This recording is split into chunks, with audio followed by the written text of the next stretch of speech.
Good evening and welcome to Speakers Corner UK. It's been a little while since our last review, but Stops and I are back with you this evening to do a review of a young fellow called Deity Defeater, who recently joined one of the Muslim live streams and probably went on for about an hour, something like that. So we see how far we get. We might not get through the whole one in this session, so we might make it a part one and a part two. We just have to see how we get on. And with that, as always, good evening to my co-host, Stops. How are you, sir? Hi, welcome. What am I saying?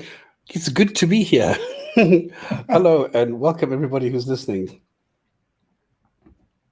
Yep.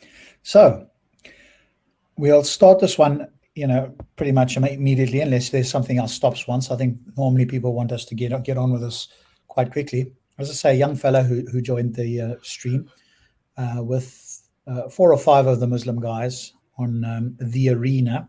And so we'll go directly to that segment. Obviously, if you want to watch the entire stream or even just the part that we're looking at here without our commentary, you can see that in the description of the video. So without further ado, let me share screen.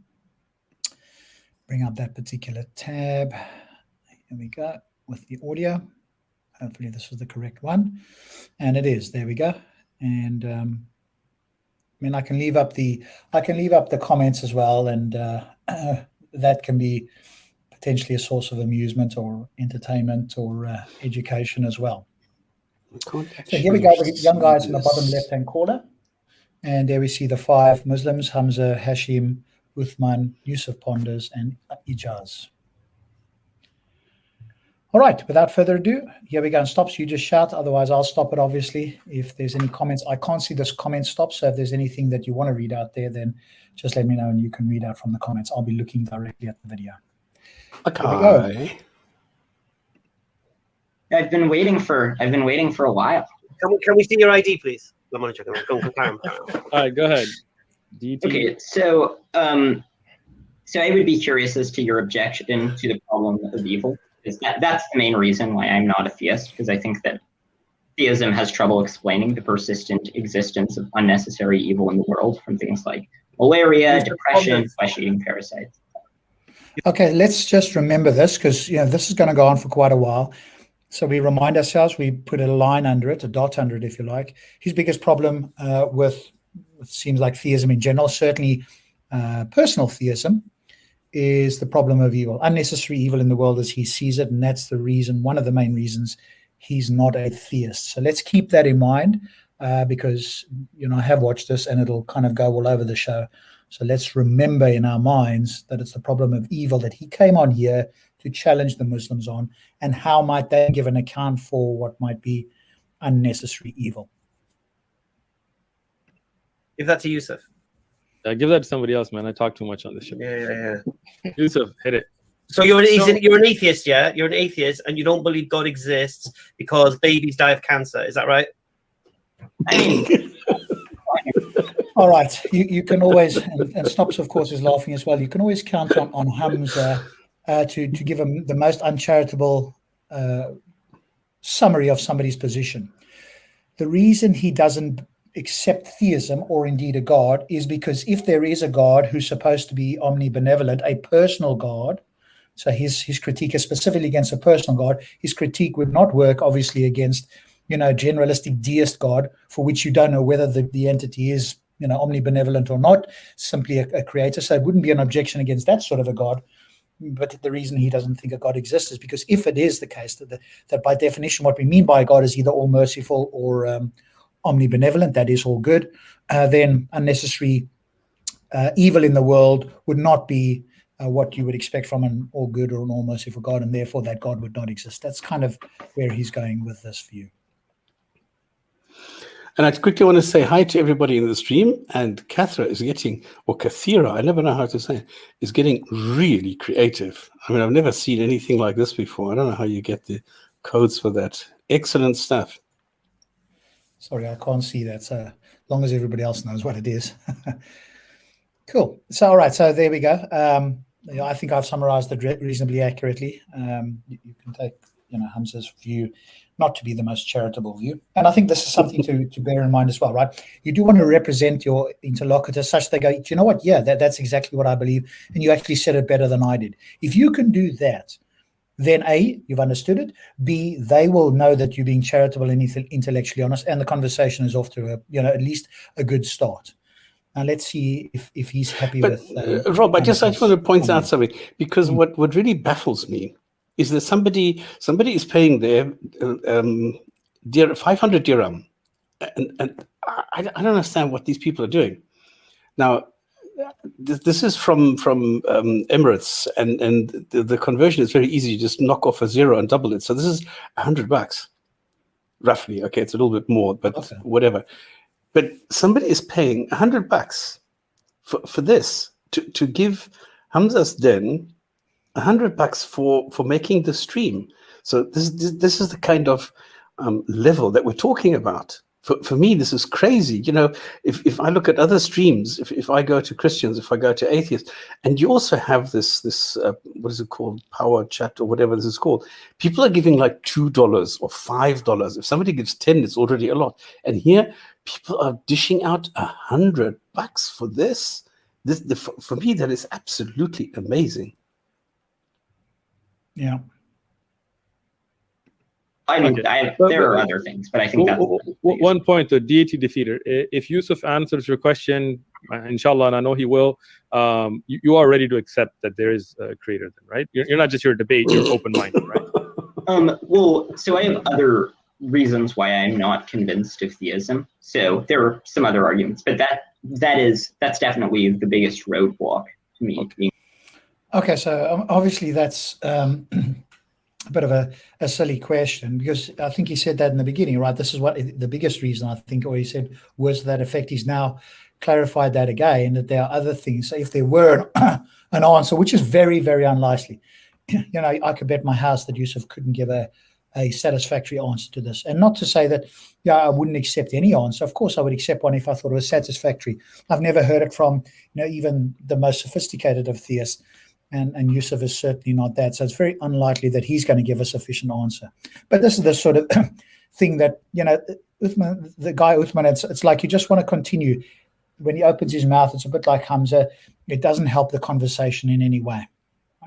Yeah, but also the mindset is... right? Are you guys just on here to be dogmatic? Are you open-minded to changing your mind? And they'll all claim, yes, we are. Well, how could you? What would need to be the case for you guys to change your mind, right? Because it seems like they want to claim that they're the open mind. They don't even ever say it, but they want to challenge other people. Are you here to just debate, or you'd have an open mind? Well, the same question is to you, of course. And the other thing is, I don't quite understand why anyone would say, well, you have an objection to something. If I clear that objection, are you then going to take the consequence of throwing everything else I've bought and going hook, line, and sinker for something that, that there's no other arguments for?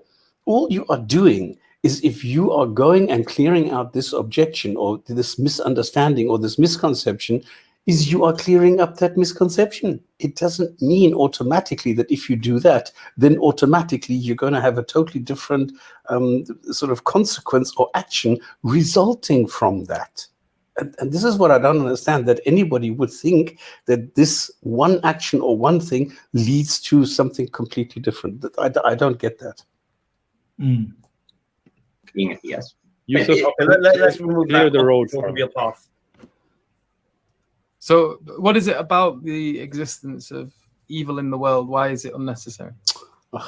Well, so it seems like with many instances of evil, there is not some greater good that arises out of it. So for example, one kind of simple example of this is just with wild animal suffering, where there's just a huge amount of wild animal suffering that it seems like there are a lot of ways that I could think of just off the top of my head for designing a world with less wild animal suffering. Okay, so this is a really good one. And to me, this is one of the strongest arguments. So already, he's spot on with, from my view. Other people may have a different view. I totally accept that. But I think the unnecessary suffering of animals is a massive impediment to an all-merciful or an omnibenevolent God. And the reason I think animal suffering is far better than humans is because there are things, especially in Christianity, called theodicies. So these are responses to things like the problem of evil. So how can we explain this in a way that where we can respond by saying, well, hey, here's the reasons why it's not unnecessary suffering.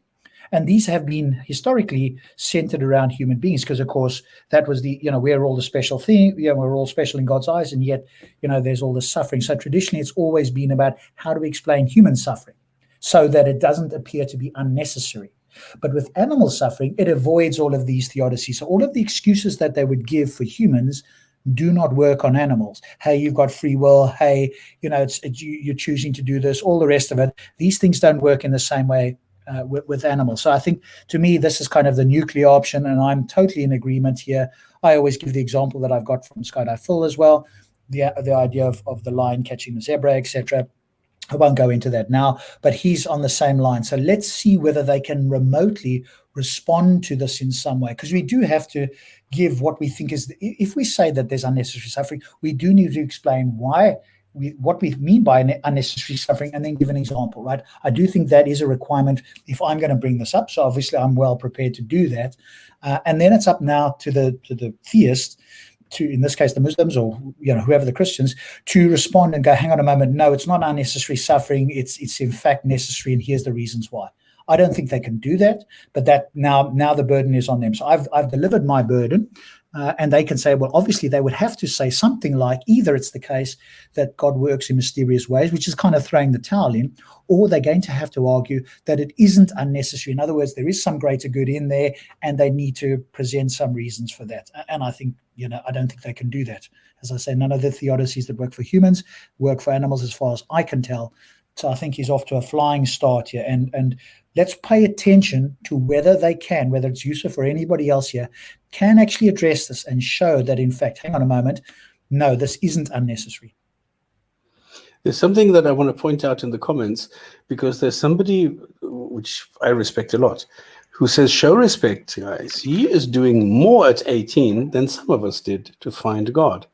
And that is something that is amazing, that a Muslim will actually acknowledge this, that somebody at a young age is actually willing to come on there and have his views challenged and challenge theirs at the same time.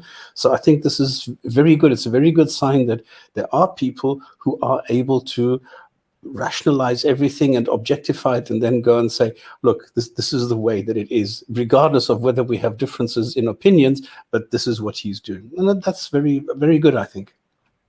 Yeah, and then we got a couple of comments further down. I just this guy's a little bit jumping the gun. But this idea of the absence of evidence is not evidence of absence. Well, it is when we would expect there to be evidence of a particular claim. So this particular catchphrase here is thrown out without too much thought, and in some cases it applies, in others it doesn't. When there's evidence of where there's absence of evidence, that would be evidence of absence of absence where we would expect the evidence to be. And so that certainly, I don't think that this always applies in any sense. So I think that's not correct. Well, tell me if my example is wrong, because the way that I've got two. The one I like the best is if I have a garage with a car in it and there is no oil leak on the floor in the garage, which there's the absence of evidence, is the evidence of absence of an oil leak in the engine. Yeah, if it's the case that it's likely that if there was an oil leak, you would see something on the ground, and the fact that you don't means that it's likely that there isn't an oil leak, yes, then I would agree that is evidence of absence. In other words, it's likely that you don't have an oil leak. If it's the case that when it would leak oil, it's likely to go on the floor. If it weren't, so if it was some oil leak where it was like more internal and it didn't drop on the floor, then obviously that wouldn't be the case. But if that particular case is the case, then yes, I would agree with you. Yeah. So why shouldn't they suffer? Why I take suffering to be bad. Why?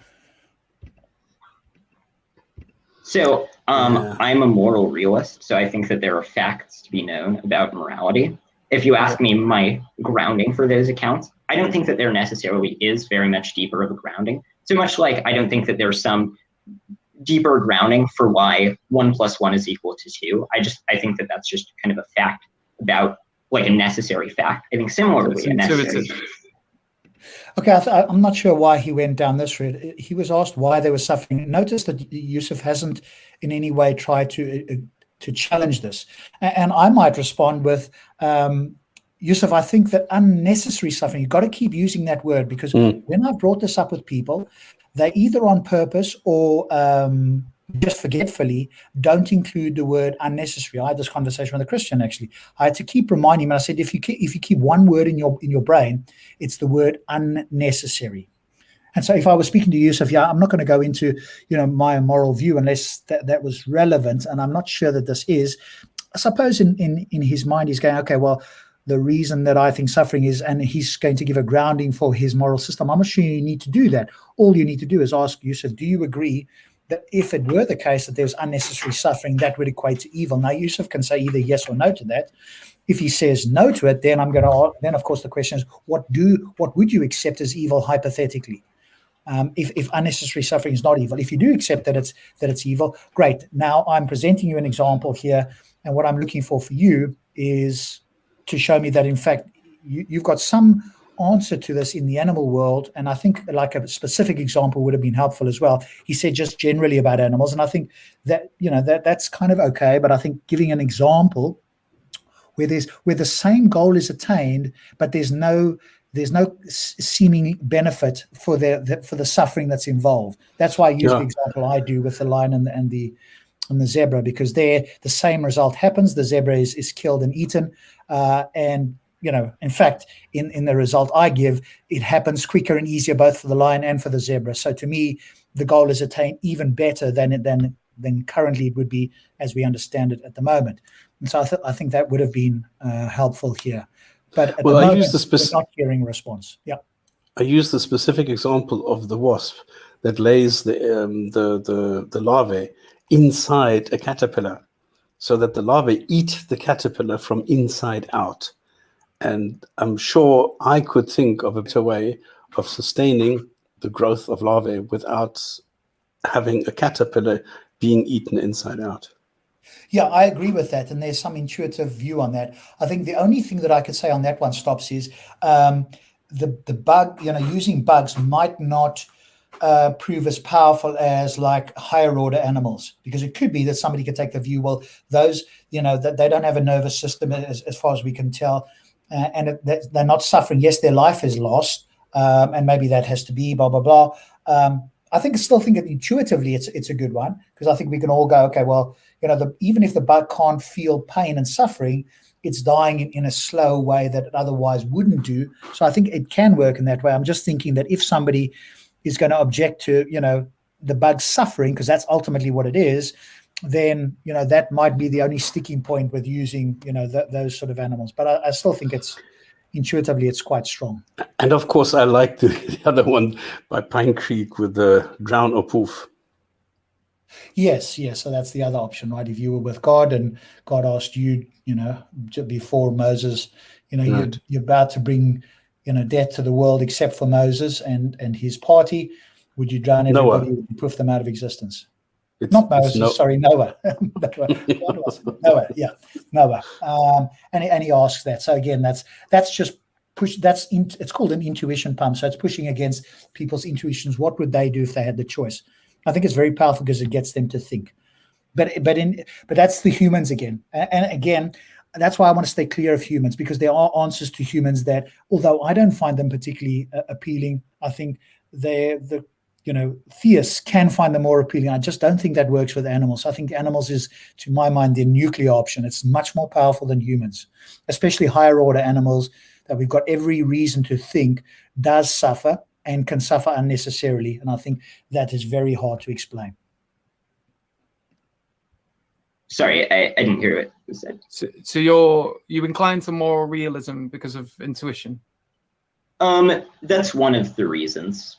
There are other reasons why I'm a moral realist. Okay, just a point of clarity here. Why? Again. Stops and I talk about this a lot, right?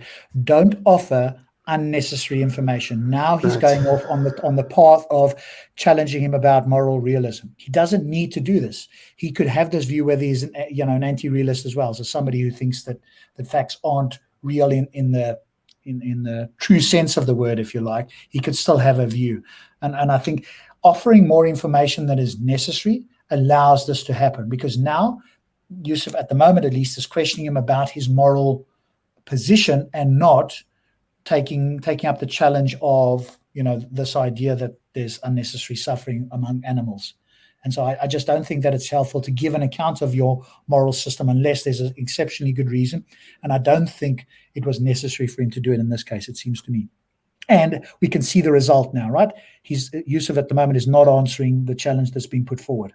And I would be hammering that. I want now an account from you, Yusuf. Here's an account. Now you can challenge and say, well, obviously I expect you to say, well, you don't think it's unnecessary suffering. So now I need an account from you of how it might be the case that it's not unnecessary.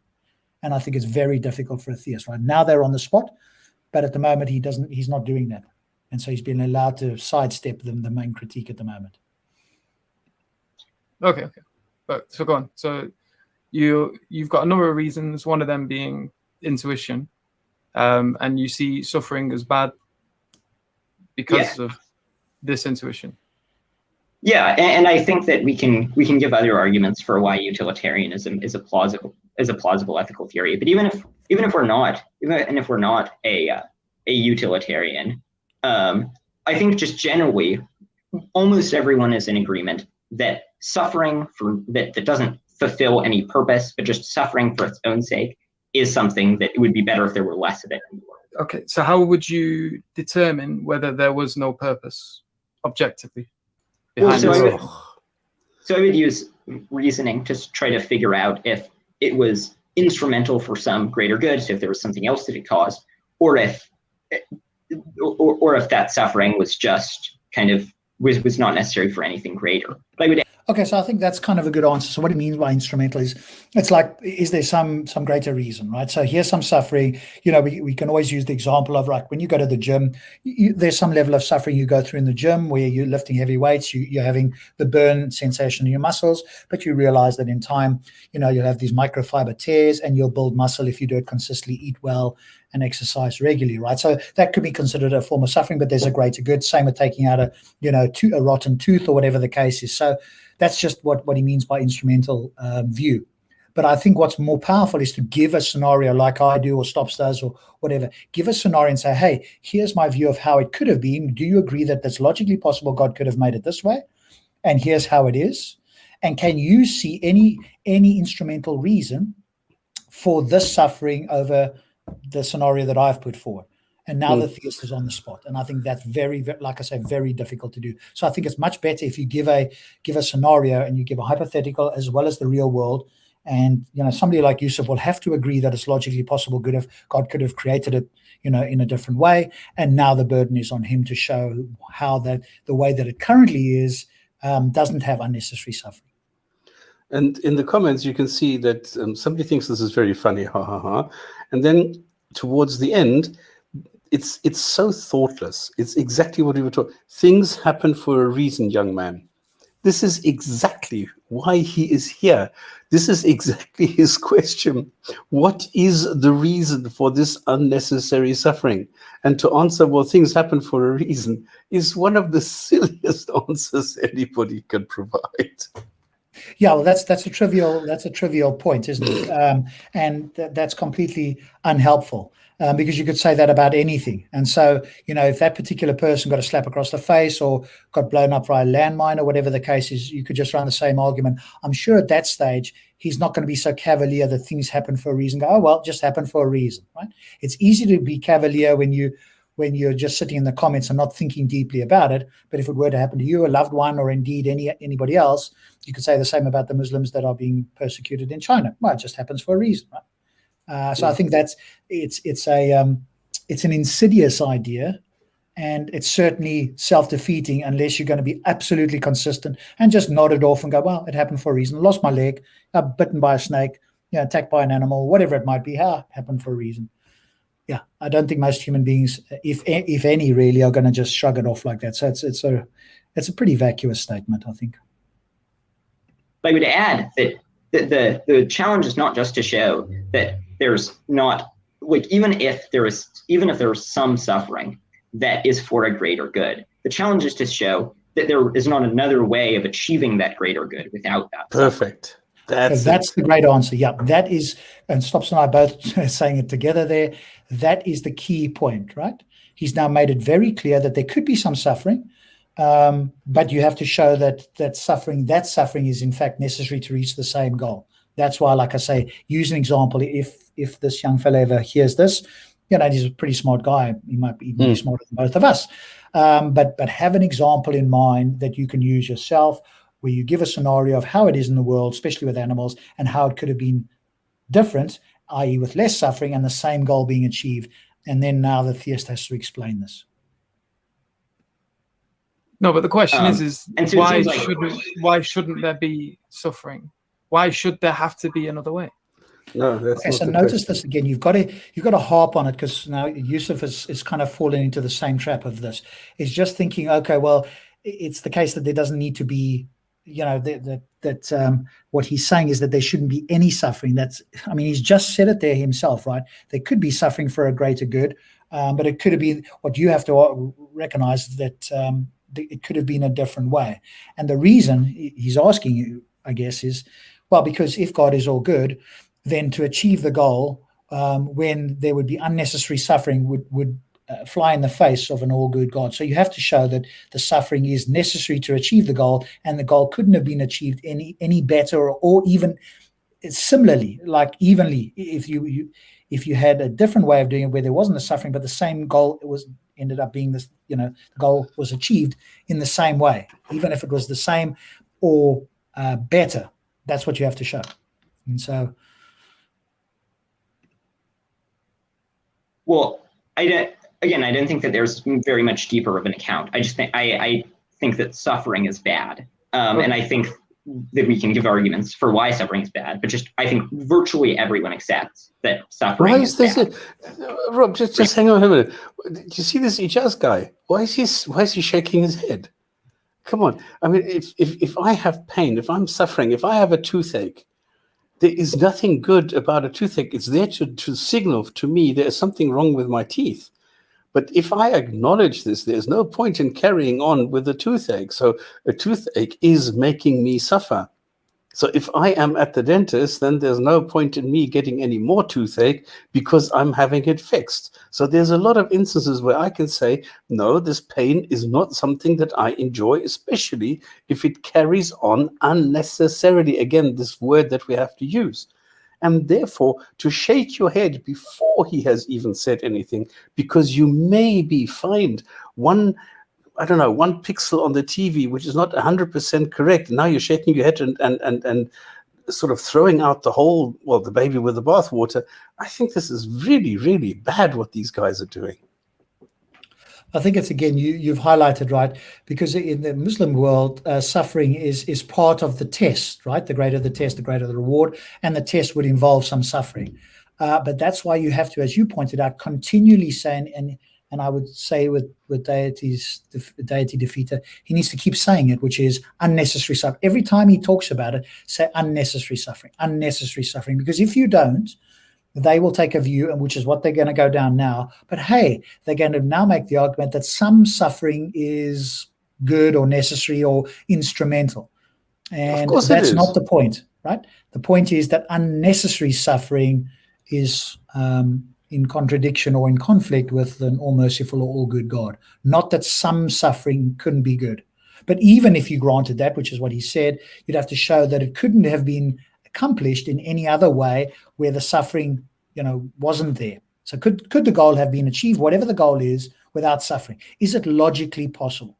If it's logically possible, and there seems to be no net negative for that happening, in the sense of, let's just say, just use an example with humans for the moment. Let's say you went to the gym and, to build muscle, you've got to go through some level of suffering. But it's logically possible that God could have engineered humans such that the more you ate, the greater your muscles grew, right? And you didn't put on fat, and you built muscle simply from what you ate. Or indeed, you simply, if you were out in the sun, the photons hitting your body would automatically build muscle. A bit like Superman, right? When he's exposed to the sun, he regenerates, he powers up. Could have been the same for humans. There's no logical contradiction. So an example like that might be an example where, hey, the same goal is achieved, where you've built stronger muscles, but there's been no suffering involved. In fact, it's been pleasurable to get the same outcome. So now again, they'd have to make an argument that, hey, no, the suffering is necessary. But if you can show, that you can achieve the same goal without that, they will have to make the argument, no, the goal can't be the same. It's worse. And here's the argument why this suffering is necessary. And your version, like my version that I gave, isn't as good. Good luck with that. I just don't think that these guys in particular, maybe there is somebody that could do it. I don't think these guys could possibly do that. So it's a double problem. But I think to avoid going down this route, you just stick with unnecessary suffering. And I think the other way to do this is to ask them, do they agree that if it were the case that there were unnecessary suffering, that would constitute evil, and therefore, God, that if there were a God like that, I'm not saying it's your God or whatever, so that you can get them off the mindset of having to defend their God, just get them to think of a generic omnibenevolent type God, because then they're more likely to agree. Then it's the case that you can just stick with unnecessary suffering. And the comments are just pathetic. Yeah, I wouldn't go into too much of that. I mean, again, obviously the comments that are happening there, people can read for themselves, and it's not people that are deep thinkers in any sense, right? Well, obviously, but things like this guy is waffling. Hamza should be the one to get him. This is all they want, to get him, to catch somebody out. Hamza doesn't have a clue. I think this is not his level at all. No. I think only Yusuf at this stage is actually capable of following what is going on here. The others don't know what's happening. They hear like sound bites, and that's it. Yeah, and because that's why you got to harp on, because Ijaz is nodding, shaking his head, because in his model of the world, some suffering is necessary. Now he'd have to make the argument why that is the case, and God couldn't achieve his aims without suffering. But that's not the main point that the young Deity Defeater was bringing, right? It was the unnecessary suffering of animals, right? So that's the key point. Remember, I highlighted it in the beginning. Yeah, it was good that you did. Stay away from that. And it's with these guys, it's just remind yourself, here's my point. It's almost like you write it down somewhere before you call in so you can refer back to it. As soon as you see the conversation strange, say, hang on a moment, guys, here was my point. I'd like you to address this. Because these guys are good at either intentionally or unintentionally straying from the main point. I don't. Yeah, so I wouldn't make the blanket statement that suffering is bad. I understand that there's a lot of suffering that can bring a lot of benefit. Right. So, sorry. Going to the gym, for example, can cause a lot of pain. Yes. So just to clarify, so my claim is not that all suffering is necessarily always bad, regardless of what it's necessary for. My claim is just in a vacuum, if a being is just experiencing agony and nothing good comes from it, then that's there you go. Okay. So now these animals that are suffering, are they in a vacuum? Oh my God. How can you be so stupid? Yeah, I think using the word in a vacuum wasn't helpful either, right? All you have to say there, you see, and this is why you've got, we Stops and I say this a lot, right? You just got to be careful. It's not easy, especially if he hasn't been on before and knows how to deal with these guys. If you make statements where you add one or two words that isn't necessary to the argument, it allows them now to go off on a tangent. So now it's a case of, is this in a vacuum? And so I think the quickest thing, if you misspoke, is just to say, hey, what I mean is in this particular scenario. But that's why I go back, and I'm repeating myself, I know. Give an example in the very beginning, and you hone in and you hold them to the example, whether it's the wasp one that Stops would use or the lion and the zebra that I would use. Once you've got that example and you've given the two scenarios, then none of this is necessary. So I think maybe he misspoke there because, and looking at it afterwards, just don't offer that information. It's just because now they're going to challenge you, and all they need is a small win that is irrelevant to the greater point for most people to go, they've got the better of him, and of course they haven't, and nobody at the moment has even remotely attempted to answer the question about animal suffering. But now they might get a small small win, which isn't really a win at all. And the funny thing is, he's made 2 points. Okay, he's made two statements. One was in a vacuum, and then he clarified that he's talking about unnecessary suffering. But they ignore the second one. They only go for the first one, where they can get a foot somewhere in the door. It's so terrible. Yeah, and I think this is the other thing, right? Experienced, sophisticated interlocutors will go for the main point and deal with that, because they realize that other people who are sophisticated are listening in. They're not going to attack the weaker points or small fires, because you can, and Pine Creek is a great example. Let the small fires burn. They're not going to become a raging fire. You're going after the big points. Sophisticated people know how to do this, and they will hone in on this, and they'll ignore the other points as well. If you have sophisticated Muslims, I mean, I'm sure there might be some out there. I haven't had the pleasure of listening to one. If you did, then I would imagine that he would be going straight after that. He wouldn't be talking about any of this stuff. But because these guys don't have a way to deal with the main argument, they will pick up on anything that's being said and then go off on a tangent on that. Exactly. Well, no, not really. I mean, they're part of the world. Okay. Right. So the question here that persists: why is it necessarily the case that there is no function or purpose behind this suffering? And not only that, I get the moral realism thing. And I don't even have a problem with you saying that you incline to it because of intuition. But you're saying this is as if it's one of the, obviously you said there's more, as one of the heaviest reasons why you're not a theist. But first of all, you're basing it mainly off a feeling. You said there's other arguments. You've not given them. You can give them if you like. Okay, so... And then as well... Hang on, Rob, I want to point out something. Please note that he is in no way answering the question. He is going all over the show without going for what has been clarified to him now at least 3 times that I have picked up, and he still does not answer the question. Yeah, it's okay. And then the other thing is that there's no necessary reason why there isn't a higher purpose or a function behind the suffering of these. Okay, but that claim there, you've got to jump on that. Okay, Yusuf, you just said that there's no reason why there isn't something behind it. What could be the reason, Yusuf? I don't believe there is a greater reason behind it.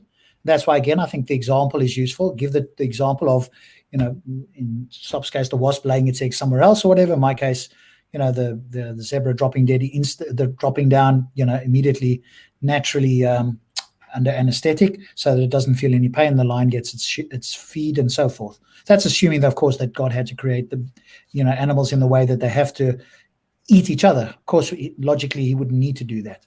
He could create a lion in some way that's stomach is designed to eat grass or whatever the case is. But let's assume there is some reason. We're not even challenging that at the moment. So all we want to do here is give the scenario, but he's made the claim now. That's what you have to jump on now. You've said that you don't think there isn't. Please, can you give an argument for why you think that's the case?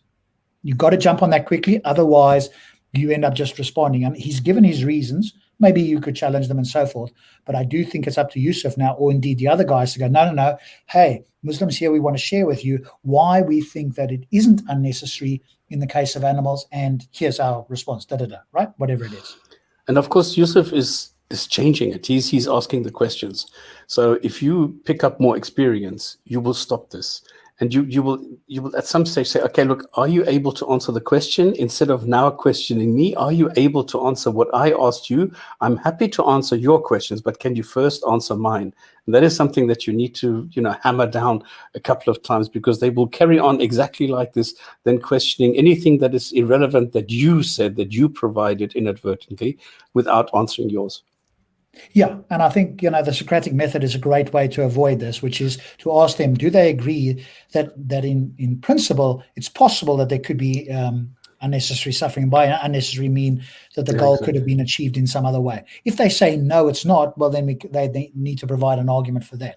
If they say, yes, it is, great, and then you can move on. So if you ask a certain number of questions in the beginning, that's why it's good if you're going to have an argument that you want to bring to these guys, have a few Socratic questions you can ask them to see if you can get agreement. Once you've got agreement, then they can't backtrack later on. If you haven't got that agreement in the beginning, then you can go, then you get this backtracking, you get this sideways movement and so on. But if you clarify it in the beginning, here's 3-4 questions you ask, boom, boom, boom, and you get agreement. Or if you don't, you challenge it until you do get agreement.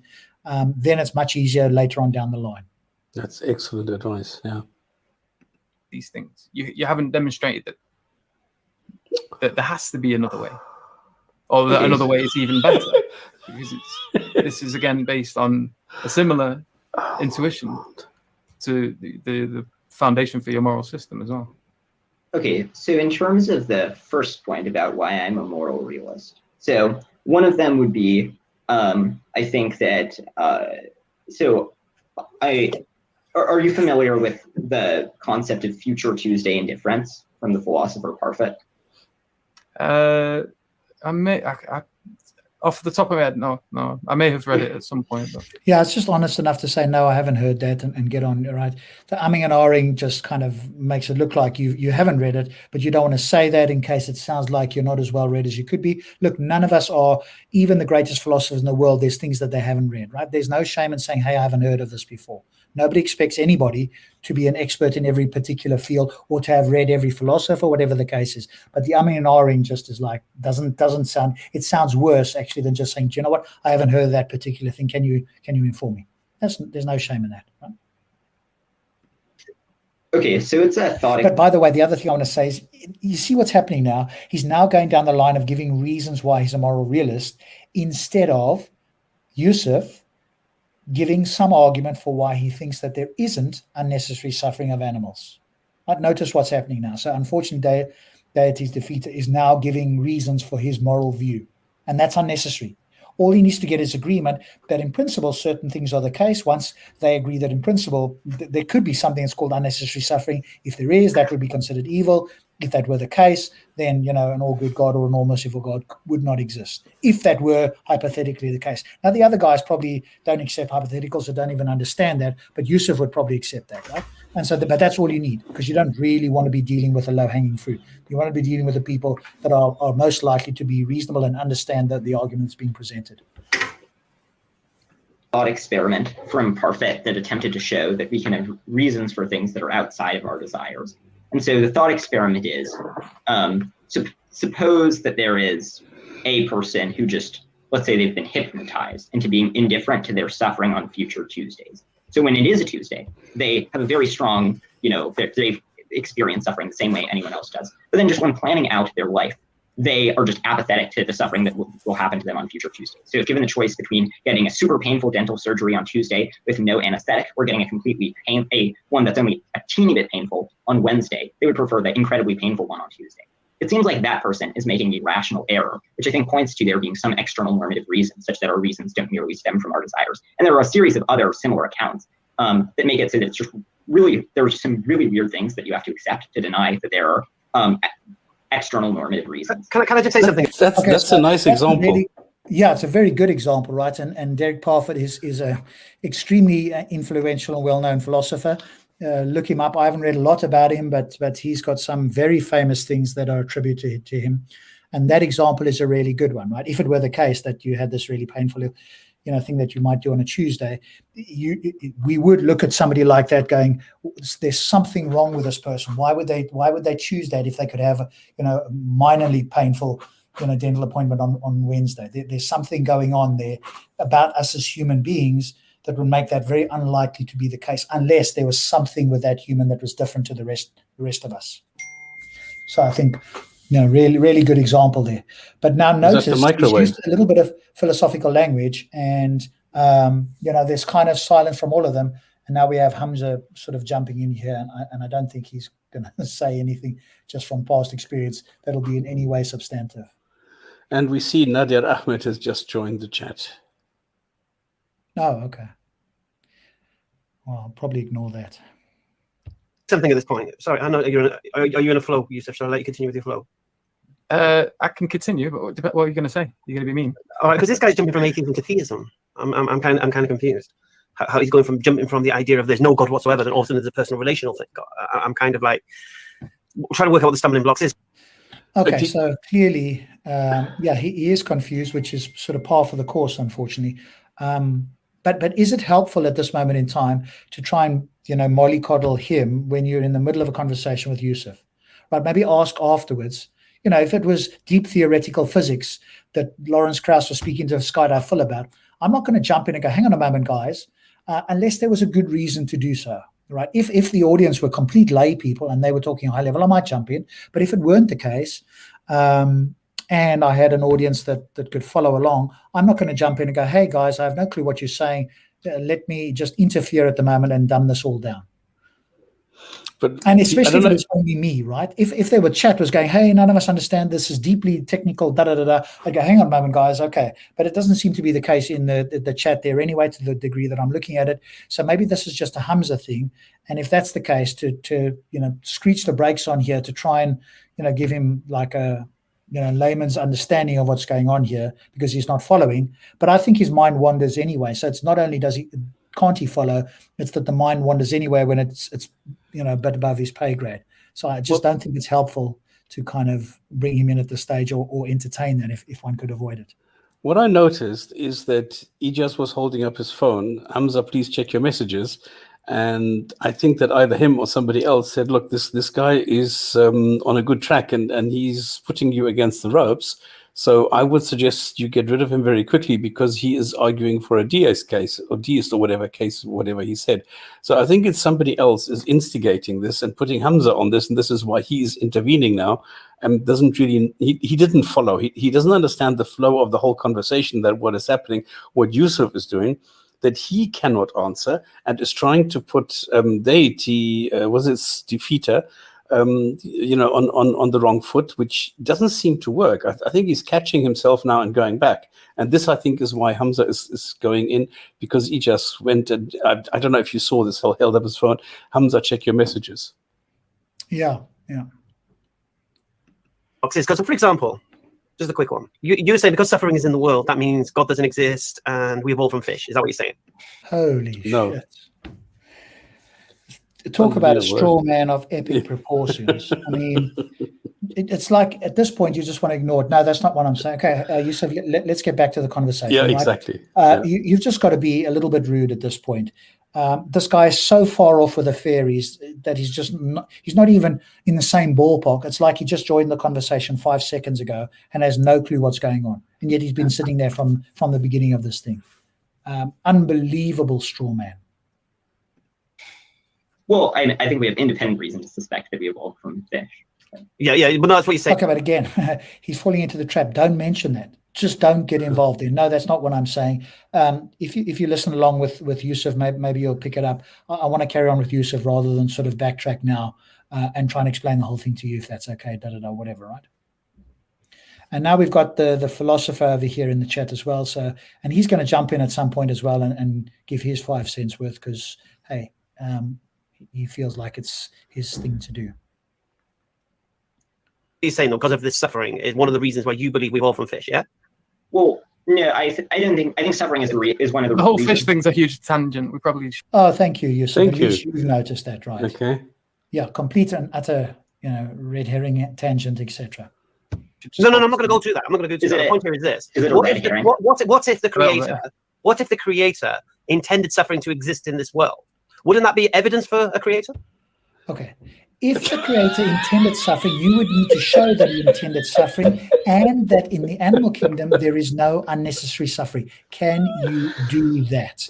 Don't just say if the creator, I know that's the position you want to try and defend. Now you've got to actually defend it, because you're asking a question, and the question is you have to defend that in fact that's A, that suffering is necessary, and B, that there isn't any unnecessary suffering. Some level of suffering is necessary, and B, that there is no unnecessary suffering. So you've got two parts of this. Pick your poison, because he wanted to go with the unnecessary suffering, which might, is the harder one for you. So that's probably why you guys don't want to, tackle that. That's definitely the harder claim. Just go straight to the nuclear option, right? Because they think they can defend some level of suffering. But all you have to show is logically possible that the goal can be achieved with no suffering at all. But I think that just takes you into the weeds. You don't need to go there. Just go to the strongest argument, which he originally did. And of course, it's now been lost in translation here. So, just go back to unnecessary suffering. But can we see how this goes all over the show, where whatever we're in, we're not even 10 minutes in yet. And why it would have been so good to have an example right in the very beginning.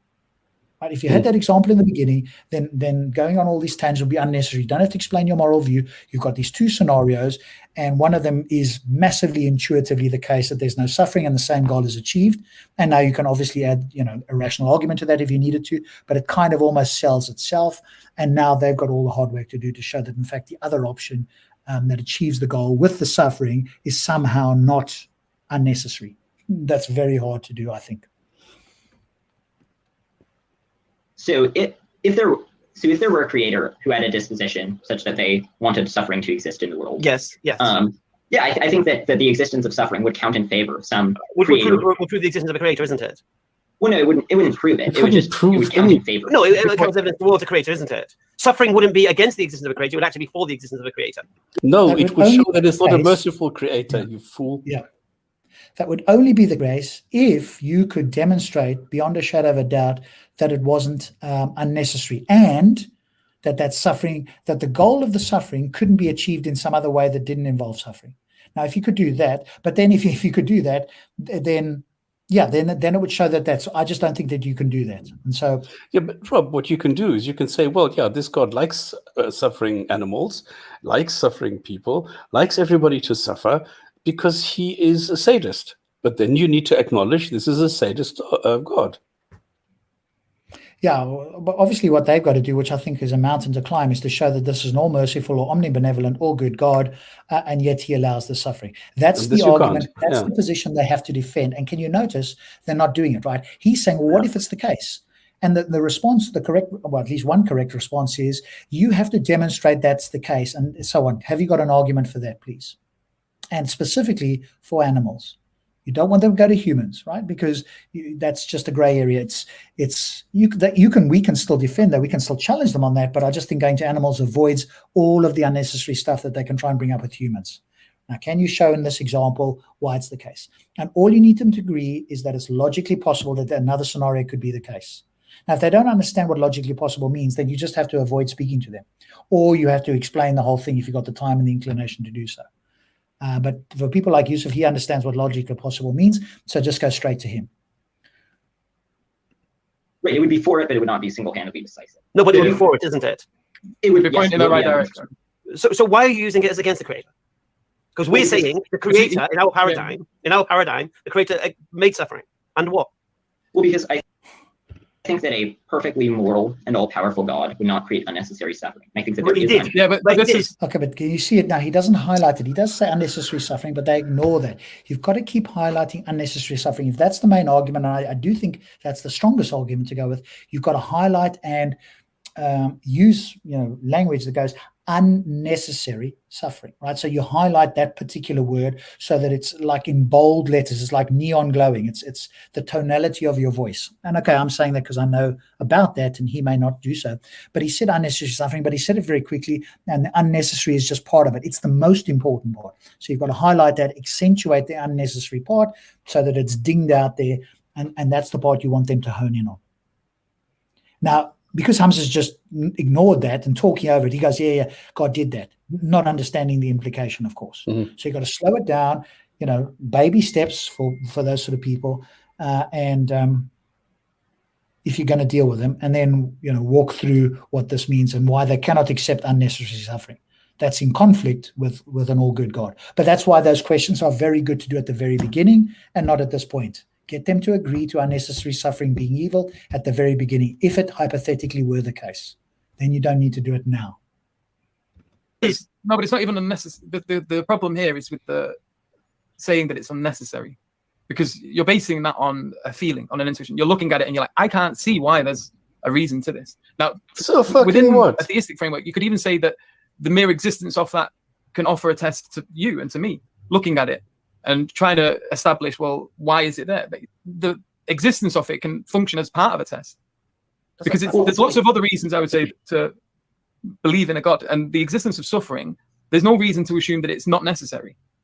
Okay, but What that's did the he just argument that say? you have to provide, not just make an assertion or make it as if, hey, it might be the case. You have to show that it is in fact the case. That's the burden for you. His burden, or my burden, if we're going to bring this argument, is to show that it's logically possible, to show that there is something that can be conceived of as unnecessary suffering, and to show an example of where it would be the case that the same goal is achieved without that. That's our burden. Your burden is to show, no, but it isn't actually unnecessary suffering, and here's the argument or the reason, right? And you're not doing that. All you're saying is, hey, we think it's the case. Well, boo-hoo. In fact, I deny that's the case. I want an argument, right? That's the thing we've got to keep in our mind. Okay, Yusuf, you said that. What's the argument that's the case? And that's why I say, if we had the example, I'm harping on this. We can bring him back to the example and go, in this example, how can you show that is not unnecessary suffering when the same goal is achieved? Now he has to try and work something out. Good luck with that. But it seems that he's conceding that, because what I heard now, I mean, this was a whole lot of words which I didn't understand because it didn't make sense to me.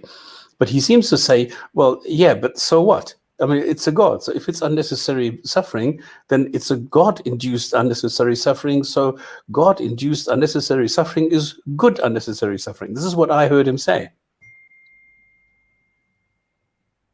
Yeah. Sorry, I'm getting messages from my wife, and I told her I'm I busy thought on this is something. microwave.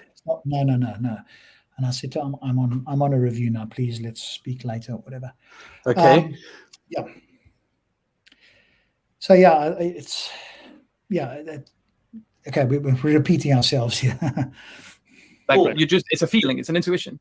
So, And there are lots of things, like for example, Okay, it's not a feeling, right? He said that there's a reason. He's given a reasoned argument. It's not just a feeling. The feeling is what he claims it's ultimately based on.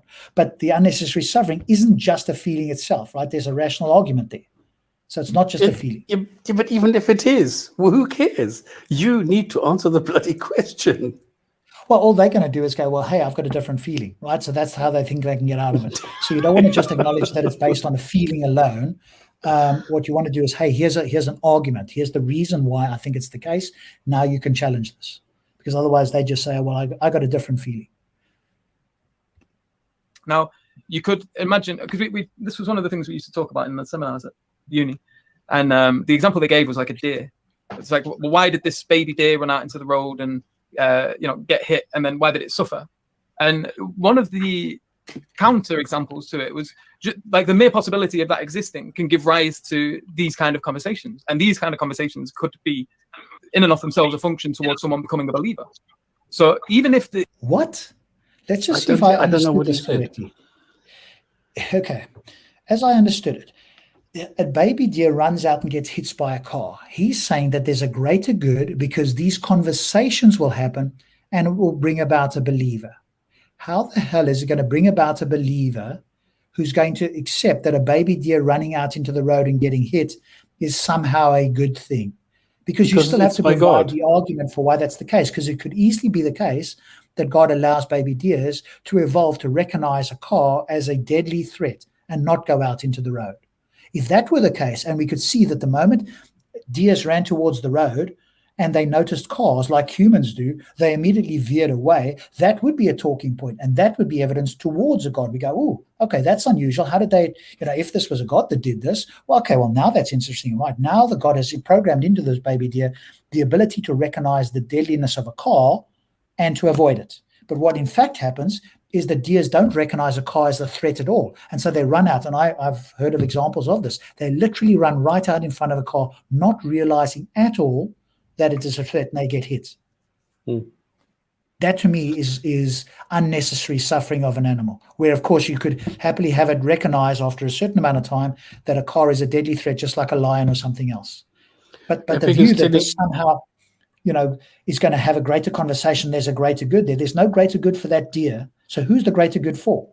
Because we're talking specifically about animals here. So the fact that humans might be more evolved or might have a conversation in no way impacts on the deer. So to me, this is utterly fatuous. Now, maybe he's just summarized in a very poor way, but to me, this is a fatuous example. And this is what Epic is saying. The narrative is based on purpose, surrounded by a lot of assumptions. And you can see this in their chat as well, because somebody is saying, Yusuf, that is a very excellent point about the existence of evil could be interpreted as its purpose. This is what he said earlier on. So I understood this correctly, that he is saying any God-induced unnecessary suffering is good unnecessary suffering because it's by God. Therefore, it has a reason and purpose, and therefore, whatever God does is good. That's the bottom line of it. Correct. the mere existence of suffering. Oh, there's an echo. Can you mute? Who's echoing? Is it Deity? Yeah. So even if the existence of suffering is merely to motivate the conversation of why it exists, you therefore have yourself a reason for the existence of suffering. No, you don't. Well, you can make that claim about anything, right? That's Again, this is a fatuous and trivial example. This is not a reason to think that this makes the suffering necessary. All he's saying is that, hey, it motivates a conversation. Okay, but if that's your claim, Yusuf, right? You can do a reductio ad absurdum. You can just say, okay, well, if that's the claim, then what we should in fact do is throw every baby deer in front of a car at every moment in time. In fact, we should have them on the road and ram them off the road by our cars, because then it's going to generate a greater conversation, and therefore there's a greater good. Is any human going to accept that? No, they're not, right? So it's like a terrible example. Hey, a baby deer gets killed unnecessarily, because it could have been the case that the baby deer could have, recognized the car and avoided it, so that people can have a conversation. Yeah, exactly, right? Stops, laughs, says it all. But what he's completely mistaken is about, he's thinking, well, hey, if something comes of it, then it isn't unnecessary suffering. Yes, it is, because you have to provide an example that overcomes this. And a conversation, no rational person is going to accept that people talking about this is in some way overriding the fact that a baby deer got killed, or whatever the case is. Like I say, my example is much better, right? I don't like the baby deer one, but since Deity Defeater didn't bring up one, Yusuf brought up his own one. But I don't think there's any rational human being that's going to go, okay, well, I accept that. Especially if you give it to them without the context of this conversation. Because if they're Muslim, they're going to agree with their brother simply because he's Muslim. But if you asked any person without the baggage that's attached here, they're not going to accept that. Is it okay for a baby deer to get run over so we can have a conversation? Hang on a moment. Can we have the conversation without the baby deer having been run over? And we can have a hypothetical so that there's no suffering, and we can still have the conversation? Well, of course, right? So it's absolutely terrible example. To at least motivate conversation. And the thing is as well, is that there's the whole problem of consciousness thing. Now we can sort of look at them and think that they're suffering.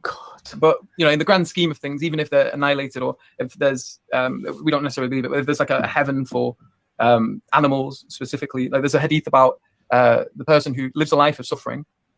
And okay, but you just said that there isn't an example for animals, and now you go to a person. See, these are the things you've got to pick this guy up on. And unfortunately, I have to interrupt you. Hang on a moment. You just said that it's not the case that animals go to heaven. So why are you bringing me this example? I'm not. And again, you've got to be a little bit firm. We're not talking about humans.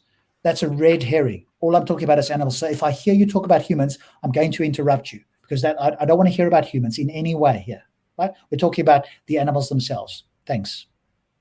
And Allah, or God, takes him and puts a part of his body, like a fingertip or something, into heaven. Is asked, have you ever suffered? And he says, no. And the experience of, and there's a similar experience you have with dreams. You can have a nightmare. I've had some pretty horrible nightmares. And I wake up and I continue life as if nothing happened. Even though in the moment it was terrifying. But then when you get the perspective, when you reach a quote unquote higher reality, obviously the analogy being dream to the real world, and in the relation to life and heaven and things like that, you have another analogy there. So the experience of paradise will make you forget the existence of suffering, or even if you've had the worst possible life going. There are loads of hypotheticals we can put forward. Okay, this again is a terrible example. First, he's gone back to human, so we need to recognize that and get him back on track. But here's the most insidious part of what he said. No matter what, listen to this, right? His idea is, no matter what suffering has happened, once it's over and you're in heaven, you'll forget about it. That's the way he justifies any suffering.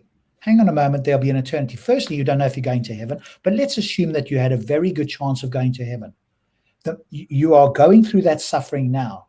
And I would imagine it happened to you, Yusuf, or anybody else, and you were suffering for an extraordinarily long period of time.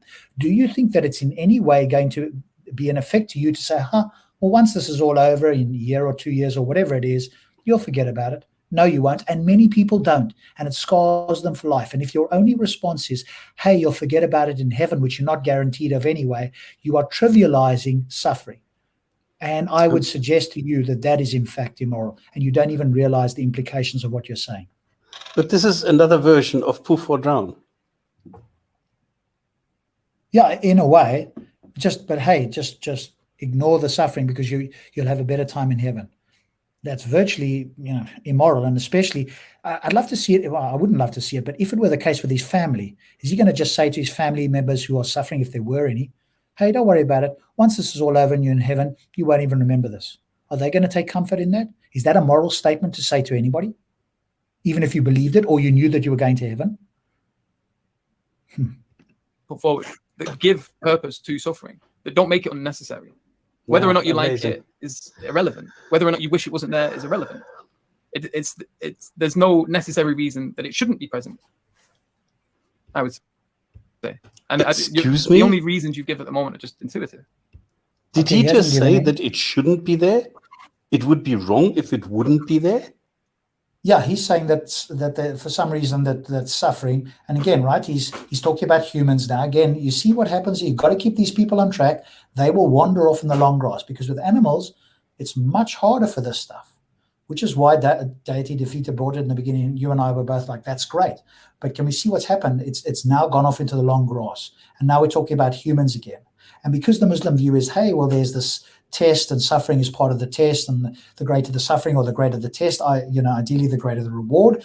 And normally when they talk about the greater the test, that involves suffering, because if it wasn't suffering, it wouldn't be a test. So the greater the suffering, the greater the reward. And for them, because they've been brainwashed with this idea, that's what they go with humans, right? But it doesn't work with animals. Even if we grant it with humans, it doesn't work with animals. I don't think it works with humans, but they can try and rationalize it in their own mind. They just can't do it with animals. You've got to get them to stick on the animal example, because all of what Yusuf has said here, A, I think is immoral, but B, has in no way addressed the animals, because he doesn't even think that animals go to heaven in any case. So this was all a rambling response that didn't in any way address the main point. But let me tell you, I'm losing a lot of respect here for Yusuf, who I really thought was, the more reasonable of these people. But if I listen to him now, if this was the first time I'd see him or hear him, I'd say he's a raving idiot. Yeah, I just think that he's kind of making up on the hoof something here. Right? He's heard a few things from a few people, and he's desperately trying to have an answer, but he hasn't answered the original question. And Deity hasn't pressed the point with animal suffering. Right? They need to provide a response to a particular scenario to show that it isn't unnecessary, and it wouldn't be unnecessary for an animal. Yeah. And this is quite funny. Kurt Hanneman says, you guys should do the apostate prophet versus 4 Muslims debate. He needs your help. I don't think that apostate prophet needs our help if it's just 4 Muslims. Well, I don't mind doing that as well. We can have a look. I mean, there might be something. Look, everybody can, right? All of us, none of us are, like, I don't consider myself a philosophical expert. What we can do here is slow the thing down, because in the heat of the moment, things are missed. So, maybe we could do a review of that video and see what I might say something different, right? I think the apostate prophet says some good things. I think there might be times when, we could tweak something or other. So, yeah, we could do it. I mean, that's always possible. Well, if he needs our help, maybe he's online live at the moment. I don't know what Kurt, what is it that you're saying? Is he live now, or that we should do a review of what he did with the 4 Muslims? Because I remember he did 3 Muslims. I think it's a review. 4? Yeah, I think it's a review. It's not live now, I don't think. Yeah. So here's a silly thing. Without suffering, you don't know God. You don't know good. Of course you can. What a fatuously silly claim to make. Of course you can know good without suffering. God can program it, right? If God knows good, he can transfer it to you, unless you're claiming that God doesn't know good, right? And the question is, does God need to produce evil to know good? No, of course not. No theist is going to claim that God has to produce it. All they can say is that God knows good. And if he knows good, he can transfer it to you, unless there's the claim that he either can't do it or won't do it. And if he can't, then he's not omniscient or omnipotent. And if he won't do it, now you have to provide an exceptionally good reason why he wouldn't. So say you don't like it. So in terms of the first point that you made, which is that my claim that there's not a sufficient reason is just based on feelings, I don't think that is true. I think that I've examined many of the supposed explanations, and I think that I can give arguments as to why none of those are satisfactory. But I would additionally note that the only way that we figure out that this is a point that Michael Humer has made, that the only way that we come to conclusions about anything is based on our intuitive seemings in response to certain things. And so, I mean, the only reason why you conclude that, for example, like logic exists, 1 + 1 is equal to 2, is because when you ponder it, it just Yeah, it feels evident. pretty much seems to be the case. And so I think that if we're gonna throw out our intuitive seemings after careful I'm not telling you to throw them out necessarily. So the issue here, so you can have positive arguments and then negative arguments. Now, maybe you found the positive arguments trying to explain the existence of suffering insufficient. So you've given negative arguments that seem to you to be more satisfactory. But that only takes you to a neutral position. That doesn't take you to the position that the existence of suffering is not necessary. You've got to give positive arguments for that, and which you tried to do. And so far, I've given you negative arguments which show the positive arguments you've given to be insufficient. So you should. Okay. So let's think about this for a moment. Is it the case that if you're at the neutral position, that you can still say that God is? I don't think you can, off the top of my head. I could be wrong about this. I'm happy to have people think, right? Because the positive claim is that God is all merciful or all good or whatever the case is. And for that to be the case, that would need to be shown in the world, right? Because the example that Deity is bringing up is, well, hang on a moment, we see the opposite. But if it were the case that we were undecided on this, we couldn't go either way, I wouldn't then incline towards an all-good God. At best, I would say, well, I'm agnostic, right? I'm undecided as to whether this God exists, if it's a God that's supposed to be all good, because, hey, I'm in a neutral position. So I don't think, just off the top of my head, that you can say, well, hang on a moment, even if it's neutral, you've got to, the atheist has got to tip the scales. I think we can, but I don't think it's necessary, because if it's neutral, then you'd be undecided purely because you're in the neutral position. And to me, a neutral position is the undecided position. And if I'm undecided as to whether this God is omnibenevolent, well, then I'm obviously undecided that the God exists, because a necessary attribute or property of God is this omnibenevolence. And if I'm undecided on that, then it follows that I'm undecided on the God itself, unless there's all these other attributes that I'm positively leaning towards. But if this is the attribute that's got me undecided, and that's my main attribute, and I'm not looking at other attributes, then I don't think it's the case that that a neutral position, I need to go further than neutral. I could do, but I don't think so. That's at least my view at the moment. I could be wrong about that. Okay, I think it's too quick. I think it's too quick to do this. I think it's just saying, on the one hand, it's neutral and now we're okay. No, you're not, because you haven't addressed the other question that you asked. Is there a better solution? You have not talked about that at all. All you're saying is, well, if there is suffering, there could be instances where suffering might just be positive. Yeah, sure. But is unnecessary suffering in animals something that you would consider to be something desirable? And part B, whatever you want to call it, of that question is, isn't there a better way? And those, you've not addressed either one of those two. You've addressed a strawman. That's what I see. Yeah, he hasn't given any good responses. And like I say, we needed a clear example with a deer running out in the road. Isn't ideal. I mean, we could still work with it, but if we come with our own one, which is the thing I'd encourage Deity to do in future, then you can stick to that one. Unless they can show that it's logically impossible, then they have to grant that it's possible that God could have done it this way. And now they have to argue why the way that seems to be the case, where there's unnecessary suffering given the same goal, is in fact not unnecessary suffering, and in fact is better than the way that I would present or you would present, stops or whatever, right? And I just think that that's a Herculean task that I don't think any of them are up to doing. You should at least be back at a neutral position now, rather than as the existence of evil being a proof against. Okay, just wait. Because this guy is such a, like, I'm not allowed to say it. If that appears inadequate, Deity Defeater needs to be asked what the atheistic alternative to the purpose of evil is. He's talking absolute shit. I guarantee it's far worse than his disappointment in our alternative. What the fuck is he saying? Red herring, right? Absolute red herring. Now, you have to defend it, right? It's got nothing to do with that. Completely and utterly nothing to do with the quote-unquote atheist alternative. You see, this is how they try and shift the burden, right? Yeah. And this is from the Andalusian product, who's supposed to be the philosophical expert. No. You have to defend the claim that it's not unnecessary. That's the only thing you guys should be focusing on. The fact that you don't realize this or aren't able to do this tells us a lot. You're not going to shift the burden and go, hey, you got to be asked what the atheist. No. That is a shifting of the burden. You're shifting the goalpost. You're bringing up red herrings. That's nothing to do with this. A Muslim could ask this question, right? All we need is to have another Muslim who would go, hey, I'm looking at this problem of evil from a Muslim point of view, and I'm running a skeptical internal critique of my own worldview or Allah itself. So this, as you can see, a Muslim could do this, right? Intellectually honest Muslim go, hang on a moment. And Muslims have left Islam precisely because of the problem of evil, right? So Muslims have done this themselves. So this is completely unnecessary because the Muslim could be doing exactly what Deity Defeater is doing here as well. So once you see that, once you recognize that a Muslim could be doing this, you can immediately see that this comment is completely irrelevant, utterly irrelevant, and should not be even addressed. Unless you want to go kissing, they're licking his fingers. It's amazing. The comments that I've seen, oh, Andalusian Project, you're so great. You need to come to the stream. We need you. We need your help. We need your input. He has never, ever, as far as I know, I have never come across anything that he has said that is in any way substantial, profound, or anything useful. Never, ever. I think I'm subscribed to your channel as well. And I remember watching one of the videos where this was like one of the biggest things that you mentioned. And you've got a video on it. And it's the same sort of issue.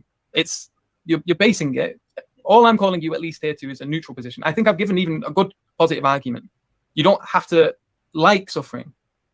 You know, that's a fair point. And I think there's no one here who's going to say you should necessarily like suffering. But, you know, if it provides any function whatsoever, if you can give an example of any function, then it's the case that it is possible that the pain, the suffering that you see in the world does have a function. Because I see another... no, it's Hoyma. He doesn't even know how to spell Hoyma. Would really suggest was meant to support some sort of Neoplatonist notion that logic exists. One can believe logic is merely a language, qua representation, and still follow it's Hoyma, you fool, argument. I don't know. I don't think go into the long grass with the comments there. But I'm trying to point out to people are so fascinated with what this guy is saying. I don't understand why, and that's why I'm trying to point out that this is word salad. This has nothing to do with what we're talking about here. He's making like really fundamental mistakes, doesn't really know what's going on, and people are still licking his whatever. That's crazy for me. Okay, thank you. That's what I wanted to say. Have a function, and if it does have a function, then it's not unnecessary.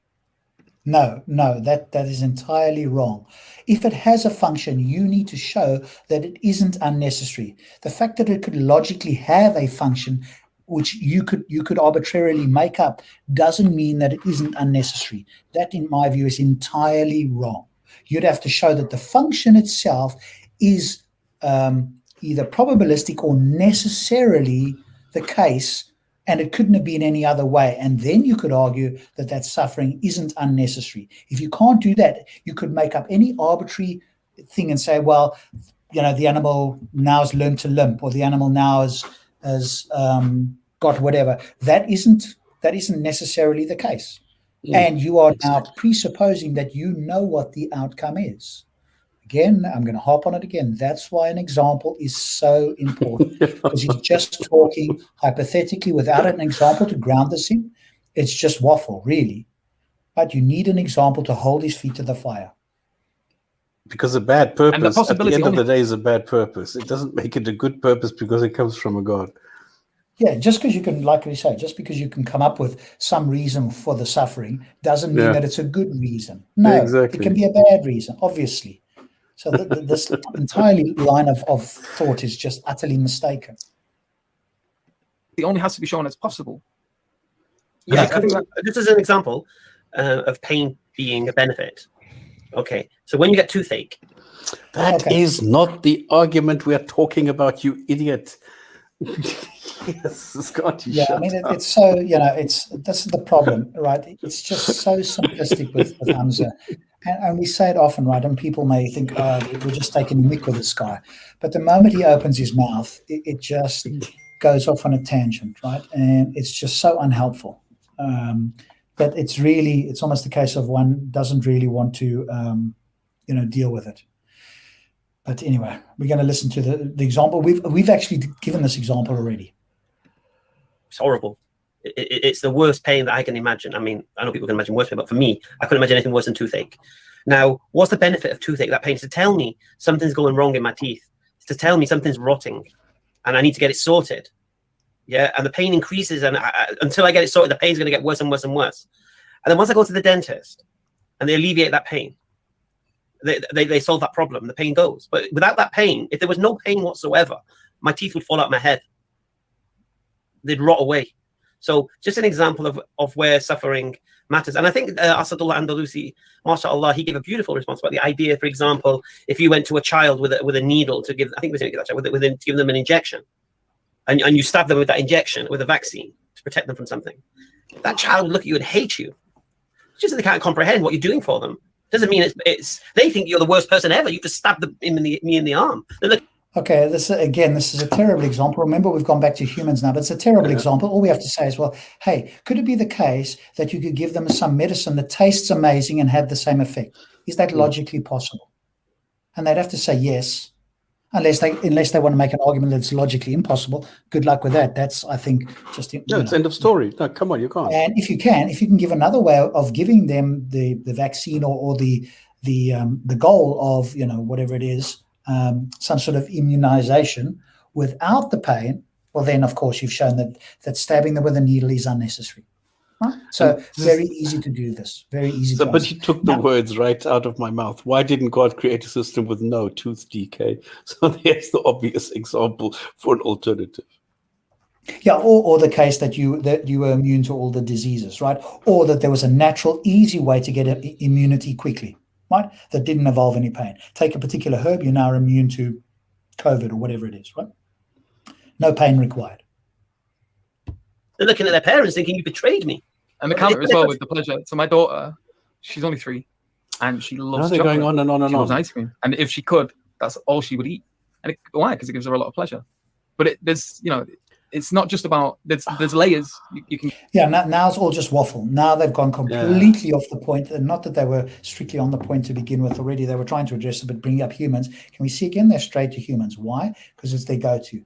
Why not animals? Because it's much, much harder to try and answer the animal one, which is why I just go straight to animals. At this point, I'd be going, sorry, guys, all of this is irrelevant. We're talking about animals. Here's my scenario. I want you to deal with that. Right? Have the scenario up front. Ask them a few questions. Clarify that you've got some sort of foundation to move forward. Then you avoid all of this nonsense, because at the moment, this is just rambling responses that aren't dealing with the original objection. You can get pain through pleasure, pleasure through pain. This dichotomy of like pain being bad and pleasure being good in and of itself. And there's cases that you can give where someone would sacrifice themselves and experience of suffering in that for the sake of saving someone, even if that doesn't necessarily mean that they're going to experience pleasure.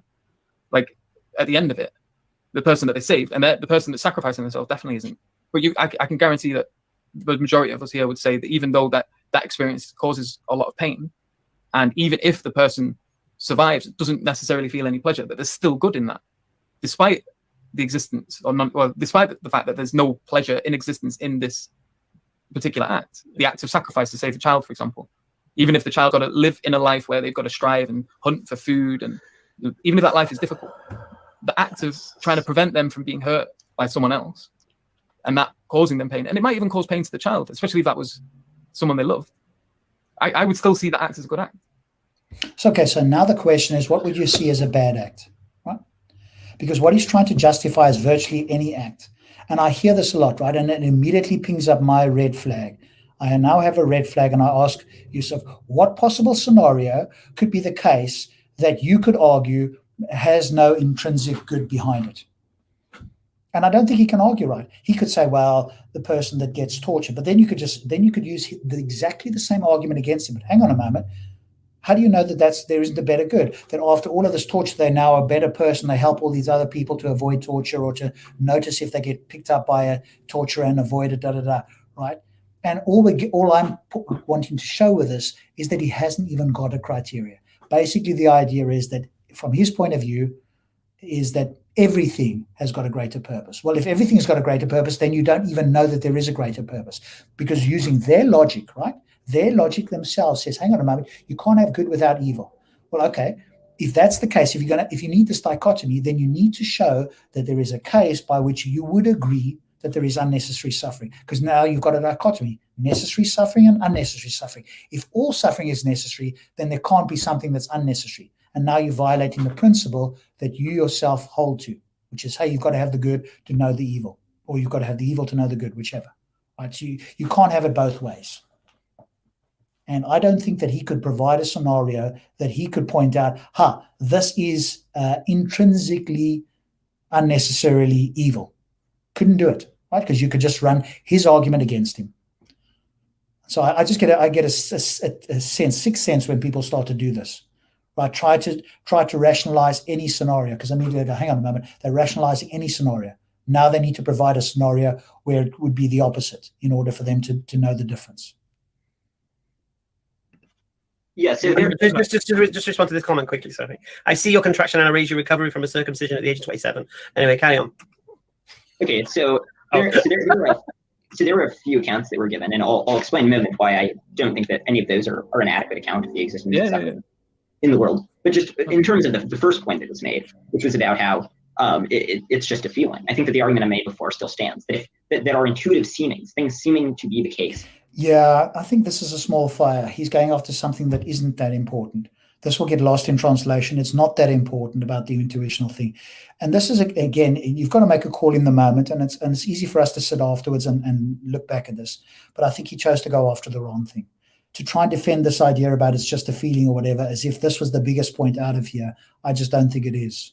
I certainly don't think it is for anybody who's watching, right? Him having to defend whether it's just a feeling. They moved way on past that. Right? I think what you have to defend here, or get them to defend, is the idea of the suffering and so forth. So I think he's just chosen to try and put out kind of the wrong fire, if you like. What I found quite hilarious was that Hamza actually refuted his own point, because that I raise your circumcision at the age of 27. Now, how on earth is a circumcision at 27 a necessary suffering? It is unnecessary suffering. So you just showed that your God is a sadistic bastard.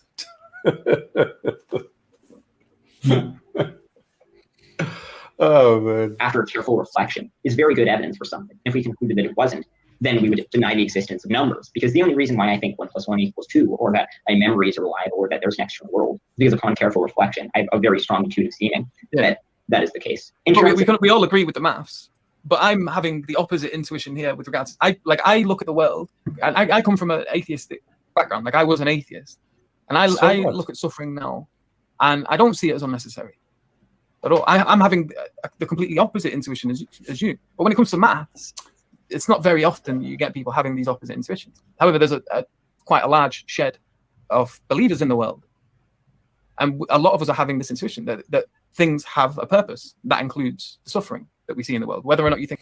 Okay, he doesn't understand it. No. Yeah, he just keeps droning on about this. Yeah. Yusuf, is it logically possible that unnecessary suffering could exist? That is to say, suffering for which there isn't a good reason, i.e. that you could have a scenario in which the same outcome is achieved without suffering. Is that logically possible? Hopefully he will say yes. If he says no, it's going to take him down a line that he doesn't really want to go down. The implications of saying no, I think, is dire. So he would have to say yes, it's logically possible. Great. Okay, now we explore the logical possibility of what it could be. Now you need to show that suffering isn't unnecessary. In other words, that it is necessary to achieve the goal. And the other scenario that I or Stops or anybody might bring achieves the same goal, but somehow the goal is better achieved through the suffering. And like I say, with animals, I just think you've got no chance of this, or virtually no chance. You think it doesn't serve a function or not? Wait, so it's not a good analogy to make reference. You see, he goes back to serves a function. Anything can serve a function. You can rationalize anything. That doesn't mean that it isn't unnecessary. The function would need to outweigh the suffering. Then you could say, now the function there's a greater purpose, and so that suffering was necessary to achieve this. But all you're saying is that there can be a function. That is trivial, and it's in fact counterproductive for you. That outcome has to be something that outweighs the suffering. to the mathematical intuitions to then making intuitions about this, when mathematical intuitions don't really differ from place to place, whereas the intuitions regarding suffering do. Well, I mean, but the existence of disagreement does not mean that we can't rely on our intuitions without a given domain. So, for example, there's consistent scientific disagreement. There's still facts that matter about science. In terms of the point about how you have a different intuition from me, so I think that the point is, one is your account, I think, is quite implausible. And the reason is because, well, it's possible that some of the things that seem bad in the world, like it's possible that, when a child gets malaria and they recover from it, there's some greater good. Just given the sheer number of things in the world that we ordinarily take to be bad things, including disease, depression. We waited all year for this. What? We waited all year for this. It's all right, Lee. It's gone. Yeah. I think that it's unlikely that even if it's possible for any individual of those, that there's some explanation. The odds that there's some sufficient reason for every single one of those seem quite unlikely. And second, okay, that's a really good point. Okay, the fact that even if you, Yusuf, could explain somebody, well, in this case, animals, right? An animal, okay, because we've gone back to humans, and even unfortunately, deities sort of been caught up in going back to humans here. But let's go with the weaker claim, right? I want to go with the stronger claim because it's much harder for them to refute. But let's go with the weaker one of humans, right? So his view is, even if you could explain the suffering of a particular human, and you could show that in fact it was necessary to achieve whatever the goal is, the chances of that being the case for all humans is very improbable. And you only need one or more humans out of billions where the suffering is unnecessary, where you can't explain the suffering, and that would undermine the idea of an all-merciful or all-good God. And therefore, it's far more likely that this God does not exist because of this unnecessary suffering in at least a number of cases, with a sheer number of people and the amount of suffering, generally speaking. Now you'd have to provide a cumulative case that is for all human beings the case that the suffering is necessary. So he's actually made the case even stronger in that way. Right now they'd have to show that it has to be the case in every example. You just need one case where it isn't, and that would be, not an all-merciful God or omnibenevolent God. Right, so say just before you move on to let's just deal with that one. So let's say every person or every being that's suffered is given not just an equal amount of pleasure in an afterlife, but infinitely more. Okay, but that's irrelevant because they don't need the suffering. What makes the suffering necessary? Is it your view? Okay, because here's what you have to ask, which again, the implications are incredibly dire. Is it your view, Yusuf, that suffering has to occur in this life in order for you to get to heaven? Hopefully he's going to say no. If he says that every human has to suffer to get to heaven, what's the biblical, what's his Quranic evidence for that? But that means that anybody that's lived a good life that has avoided suffering, by your lights, then must be going to hell. I don't think you want to make that claim. You're not going to stick your neck out and make that stipulation. I think he does. Are you going to do that? I think he does. I think he's looking at this like as a kind of a scale. And this is why this argument of generalization was so good, because it showed that if one person suffers from a toothache, that doesn't mean that the whole world needs to suffer from the same thing. But what Yusuf is now saying, yes, you do, because if everybody suffers from a toothache, then the chances of you going to heaven are much higher. This is what I hear now of what he's saying. Okay. Yeah, he's not, well, I mean, I haven't quite inferred that. I'm not sure if he would be saying that. I mean, maybe you're right. But he's saying that, hey, if you have all this, pleasure in heaven afterwards, then it overrides the suffering. But that would only be the case if you say that the suffering is necessary for all humans, that all humans must suffer to get to heaven. Yeah, because if it were the case that one or more humans did not have to suffer and they could go to heaven, well, then that completely refutes your argument. Because then you have humans that don't have to suffer and can still enjoy the pleasures of heaven afterwards. Yeah. So, but now you have to present an argument why it's the case that every human must necessarily suffer in order to get to heaven. But the other side of this is that it's to my mind, I still think this is immoral, right? It trivializes suffering. Absolutely. And if you were suffering or a loved one was suffering, they are not going to get, very unlikely, especially if it's acute suffering, right? And then it's very unlikely that this idea, well, hey, it'll all be okay in the afterlife, is going to be any comfort for them in the moment. And in fact, I would suggest that if I was that sort of person, I'd be going, hang on a moment, you're sort of not caring about me here and now. What I'd be saying to somebody is, hey, I'm here with you. You know, I'm doing everything I can to relieve your suffering. I'm here. I'm loving you. Whatever I can possibly do, if I could do anything to alleviate your suffering, I would. And if you were the sort of person who says, no, I won't alleviate your suffering because, hey, you're going to be better in the afterlife, would that be a moral person to you?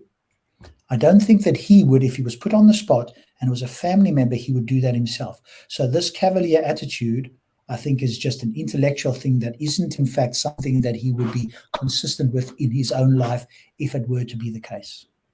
Yeah. And we've got a comment here on our chat. It is not up to you to decide what is moral or immoral. Yes, actually it is.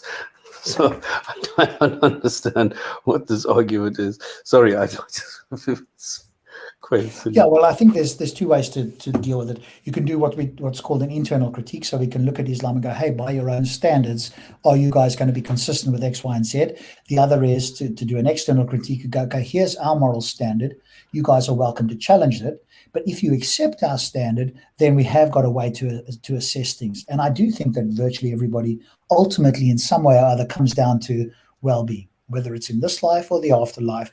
Everybody uses well-being, virtually everybody. Whatever other system they want to use, I think ultimately if you boil it down, fundamentally it's about well-being. And once we get agreement on that, then that question that this person asked just evaporates. Then it's not a contention at all. The only way that would be contention is if somebody else had a different fundamental underlying moral system. Because here, obviously, you're atheistic, so you're looking at things strictly from a atheistic perspective. When you're talking about the suffering, you're talking about it in a vacuum, as in the suffering only occurs in this world, and as if there's no possibility of sort of making up for it in an afterlife, for example. But if there is an afterlife, and this can be made up for it, you know, there can be rewards given. There can be, you know, even for animals, for example. If that's a possibility, then, you know, what's the problem? Okay, I would go in on. I'm not going to repeat myself again. I'd really go in at Yusuf on this one, right? And just ask him the question: do you think the greater the test, the greater the reward? And if he says yes, then by definition, you and every other human should be seeking the greatest amount of suffering or the greatest test possible to have the greatest reward. Because that's essentially what he says. Whatever the problem is in this world, it'll just be overcome in the next world. Well, then you just trivialize suffering in this world. Yeah, we're just repeating ourselves on this one. I just think that that's untenable, right? This is an untenable position for somebody to hold. I'm going to test it with more Muslims and see if they can remotely give a coherent answer to this. Okay, so I think that account. So I think that I don't find that account to be an adequate justification because I don't think that there's any reason why that reward would be made impossible if there was less suffering in this world. There we go, right? He said exactly the same thing we've done, right? He said exactly the same thing. And more importantly, I think that if we accepted that every bad thing in the world, so like when malaria kills people, that's not actually bad because they're rewarded in the afterlife, which more than offsets, then I think that we would say an entailment of that would be that there's no moral reason to try to get rid of malaria. There you go, right? That's another good reason to say, well, then we should propagate malaria, right? We should, in fact, not have a reason to do so because you're saying that the suffering in this world is offset by the suffering, by the pleasure in the next world. Can you see the implications? And Yusuf hasn't thought about this, right? Right. So, and he's presenting, and we've done it, and he's agreed with us, and he's added an additional implication here of this view. Right. So when you try and the problem for theists is often when they try to give an explanation, there's entailments in their explanation that makes it even worse if they haven't thought it through. The things that are caused by malaria are ultimately no, because we're told, for example. Right, so I made the example that these kind of things, so the existence of suffering is in and of itself. Whoa. Assalamu alaikum. Oh, fuck. Assalamu alaikum, Sajid. Sajid. I don't want to interrupt. I just want to live stream. I don't want to interrupt, but I'm interrupting anyway. This guy's. Is he hanging around backstage? I thought, bring him on. This is a special day. I'm just enjoying. Can you see what happens here, by the way? This is just a side note. Hamza gets bored because he can't follow this conversation. It's at a higher level than he can follow along. So he gets bored and he starts to bring up comments and he's doing other things. Then suddenly he'll jump in because he hasn't really been following what's going on here. And here's another case. He'll just bring in some other guy here to interrupt this conversation. And Rob, by the way, off the track, right? It's another tactic to throw an interlocutor off the track. To get you on a different track, you've just been demoted. You've been demoted to Australian. Who? No, somebody in our chat here says you're Australian. Oh dear. Okay, yeah. Obviously, they can't tell different accents. Enjoying, listening. Barakallahu feekum. Never come live with me, man. Listen, Sheikh Uthman, then. So what was it? Oh yeah, so the existence of suffering. Sorry, I killed the flow a little bit. No, don't worry. So the existence of suffering can motivate reasons to have things like conversations. Now, about this, that can bring people to belief. That in itself can offer as a function. Whether or not there's less of it or more, or whether or not they're getting the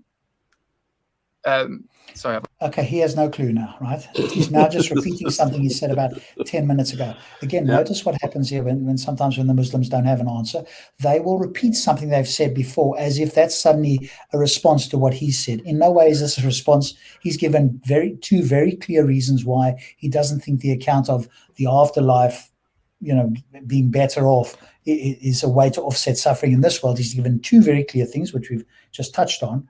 And Yusuf's response is nowhere near responding to those 2 points directly. Sorry, I've lost my train of thought here. So getting reward in an afterlife, you can say, oh, well, you could have done it without it. But why would it be necessary to have to do it without it? Because exactly God, the point, you his fool. His omnibenevolent reason could do that. And if God is an all-merciful and all-loving God, all-good God, then he would want to minimize suffering unless there was a compelling and virtually necessary reason for that suffering. At no point in this entire exchange have you provided a reason that it is necessary for the suffering in a particular example. The best you've tried to do is say, hey, well, there could be some reason for the suffering. Well, thank you for giving us a trivially true but completely ineffectual point. Sure, you can come up with any ad hoc reason, but the reason needs to be compelling that outweighs the suffering. You have not even remotely done that. And there's just hang on. I can't handle this. There's somebody in our chat here.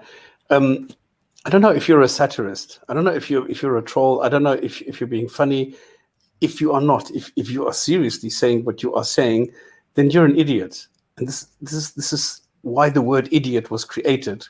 We are talking about the suffering of animals, which is unnecessary. Okay? We're not talking about man, and we're not talking about man deciding. We are talking about a God who is causing unnecessary suffering. That's what we're talking about. Now, either you can follow that and you can bring comments according to that, or you leave it. And in fact, if any of the people in the chat want to come and speak to us, there's the link for Discord. You can come and join us. We might pop on there after this session anyway. And anybody who wants to come and defend unnecessary suffering of animals can do so on the Discord server, and we'll respond to you directly there. There's got to be, you've got to pick one way. Say there was this utopia where there's no suffering. We could say, well, why is there no suffering? I could imagine a world where there was suffering and that it had a deeper function and that there was a purpose. Okay, but now you can imagine it. What we're looking for, my friend, is for you to show the deeper reason, the reason that the goal that is better served through suffering than not, with an all-powerful, all-good God. So the fact that you can conceive of a world that has suffering that's better, great. Now you need to provide an argument that somebody else would find that compelling as well. At the moment, you are merely speculating. You are not providing a rational argument. Purpose to it. So what? What's the deal? What's the problem? What's the problem? Okay, you haven't provided a substantial reason. You haven't understood the two objections that he provided. The problem is, Yusuf, at this moment in time, you are not following the argument. And your responses tell us as much. And I've responded and shown why that's the case. Of course, you can think of other worlds, but it's is the fundamental problem is it necessarily an issue? Is it necessarily a problem? And you can't Yes. show that it is necessarily a problem. So you can't use this as I wish I could have this conversation with Yusuf. I Yeah. really wish I would, but he'll be shielded from having this conversation with me, I think, unless I could get him on Discord or have him on my channel, or we do a one-on-one on his channel. And I very much want to do that with him, right? And I'll have a different approach, and we'll see whether how far I get with that. in and of itself a reason to reject the notion of God. Because although you can think of other worlds, there might be consequences to those other worlds that you've not considered that would make those worlds not better than the world that exists. Okay, again, you need to provide this. I don't need to consider it. I don't think there is. You think there is. You need to provide the argument. It's not my job to try and think of something which I don't think is the case. It's your job to do that thinking and provide an argument. That's the burden that is on you. And at the moment, you are ducking that and telling us that you think it's the case, but you're not providing an argument. Now, Yeah, so I think that in terms of the point that you just made, so I think that if we accepted that, and if we said that in fact that like malaria is overall a good thing, for example, because it brings people to God, and so overall the world is better for malaria having been brought into the world by God. I think an entailment just right, that wouldn't be the only reason. So I could think of a few more, but yeah, just so you know, I'm not saying that's sure. Yeah, I also was not saying that you're reason, that's just a reason. So I think that if that were the case, then it would not be morally good to try to get rid of malaria in the world. Which, I mean, if you accept that, then okay. Okay, well, you disagree. So you think it is good to get rid of malaria, which would cause less suffering.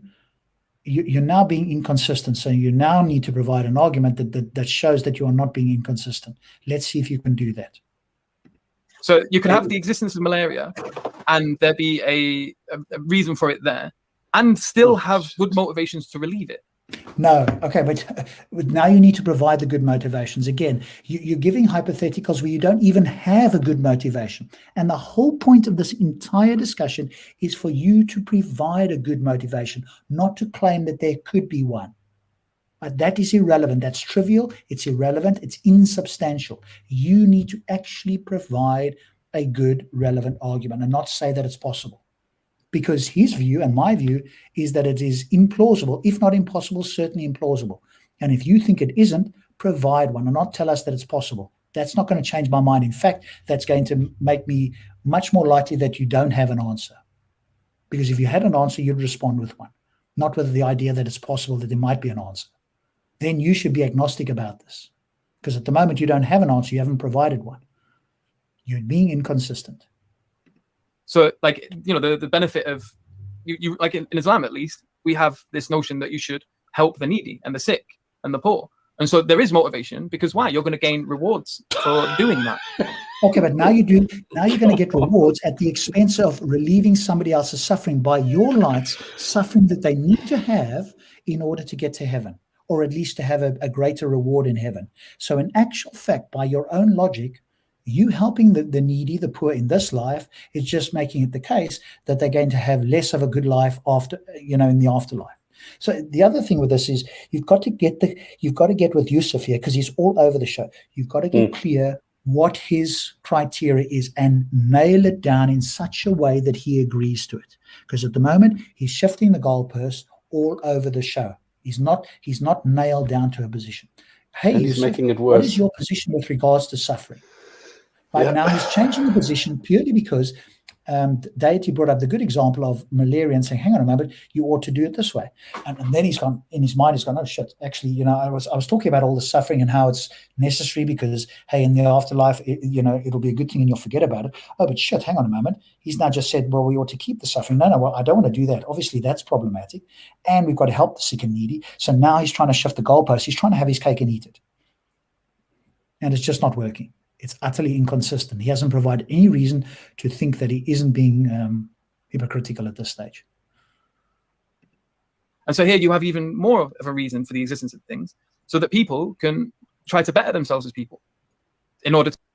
So better themselves at the expense of somebody else not having, going through the suffering and not having the greater reward in heaven.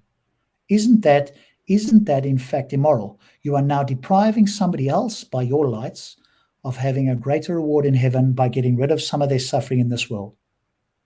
That I would suggest is immoral. If you think that the suffering in the afterlife is far greater than any, sorry, not the suffering, the pleasure in the afterlife greatly outweighs the suffering in this life. You should not be trying to get rid of suffering in this world, because you would then be depriving them of pleasure in the afterlife.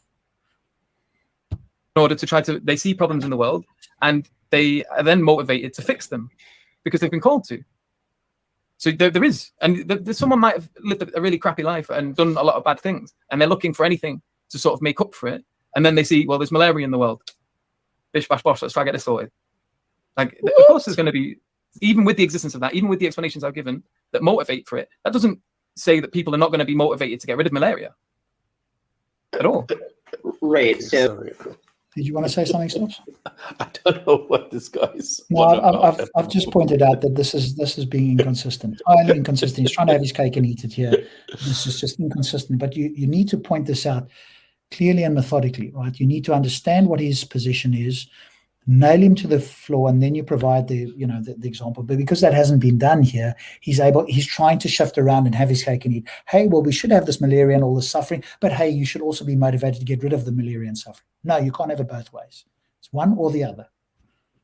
So the opposite. You just have a lot of motivation to try to remove it still. Okay, but now you're just making the case that we should get rid of suffering in the world, which is exactly the position we were saying, and you were originally saying, no, you think that the suffering is good because it's outweighed by the pleasure of the afterlife. Now you're trying to shift your position and go, hang on a moment, actually we should get rid of some of the suffering in this world because somebody will have a greater benefit. But the other person will be deprived of something, unless you think, which is again, like, this is going to be ridiculous, unless you think that depriving somebody of suffering in this world allows them to have the same level of pleasure in the afterlife, in which case everybody should be avoiding as much suffering as possible in this world if they're going to get the same reward in the afterlife. Can you see how absurd this line of reasoning is? If you can't think about it, rewind this video, listen to what I've just said again. This is absurd, the view that he's trying to take here. This is what happens when you try and have your cake and eat it, when you try and shift the goalposts, trying to defend two different points of view. It becomes absolutely absurd. But you've got to spell it out like I have here. Otherwise, people won't realize the implications of what's being said here. So I'm not making a descriptive claim about what would motivate people. But I think that you can't have it both ways. Because I think that if There we go. He's on the same line as we are, right? You can't have it both ways. Saying the same thing, right? He and I are thinking alike, and Stops is quietly thinking the same in the background, I'm sure. So. If we hold the view that we should help the sick and needy, which is the view that I hold and that you hold, then it seems like that would imply that there's something undesirable about being sick and needy, such that it's better if someone is no longer sick and needy as a result of our actions. Yeah, if you're saying that the world, sorry, can I just? But if you're saying that the world is better as a result of malaria, such that if malaria hadn't been created in the first place, that would be a bad thing. Then I think it would follow from that we shouldn't try to get rid of it. We should not try to get rid of things. Okay, so he's expanded on it in perhaps even a better way than I have there. So you've now heard it from him as well in a slightly different way than I've said it.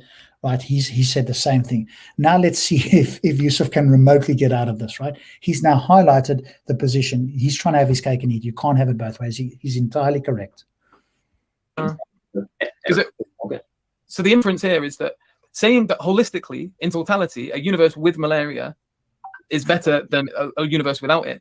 The universe being better with malaria can include, the reason it can be better is because of the fact that people can be motivated to want to remove that. Like the presence of evil. Yeah, okay. Look, we're not going to repeat ourselves here again, right?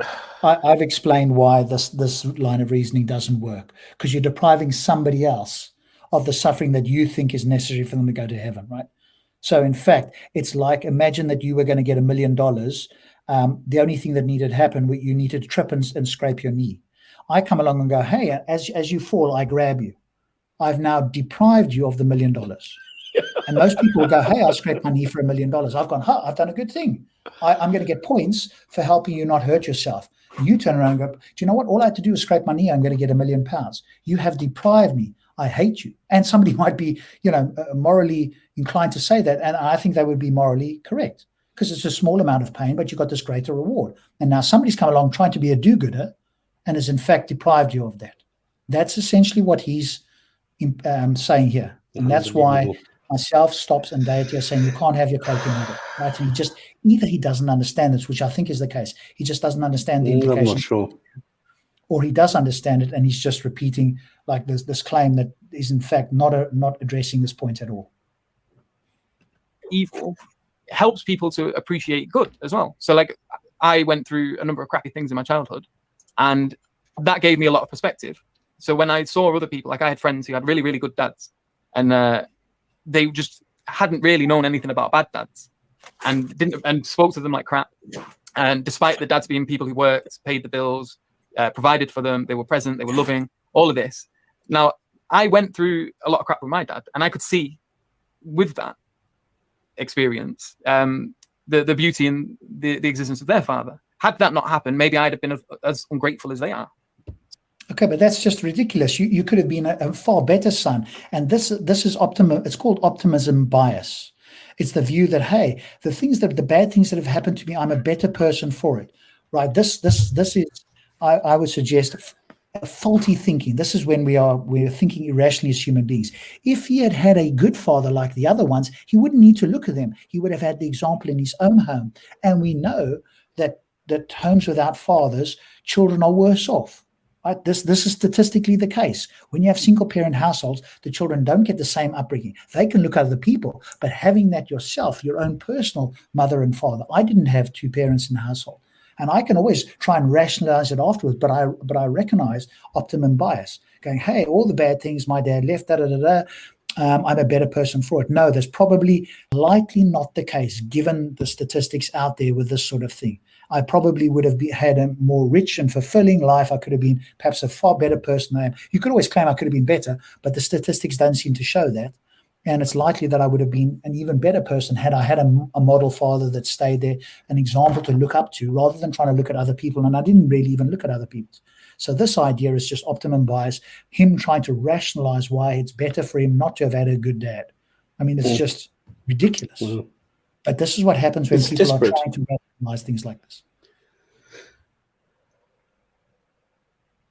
So it's, the fact that you're saying that there's evil in the world, and that the fact that there's evil or suffering or anything is present, that it means that you should try to push it or make it happen more or allow it to stay there is fallacious. I would say that doesn't follow.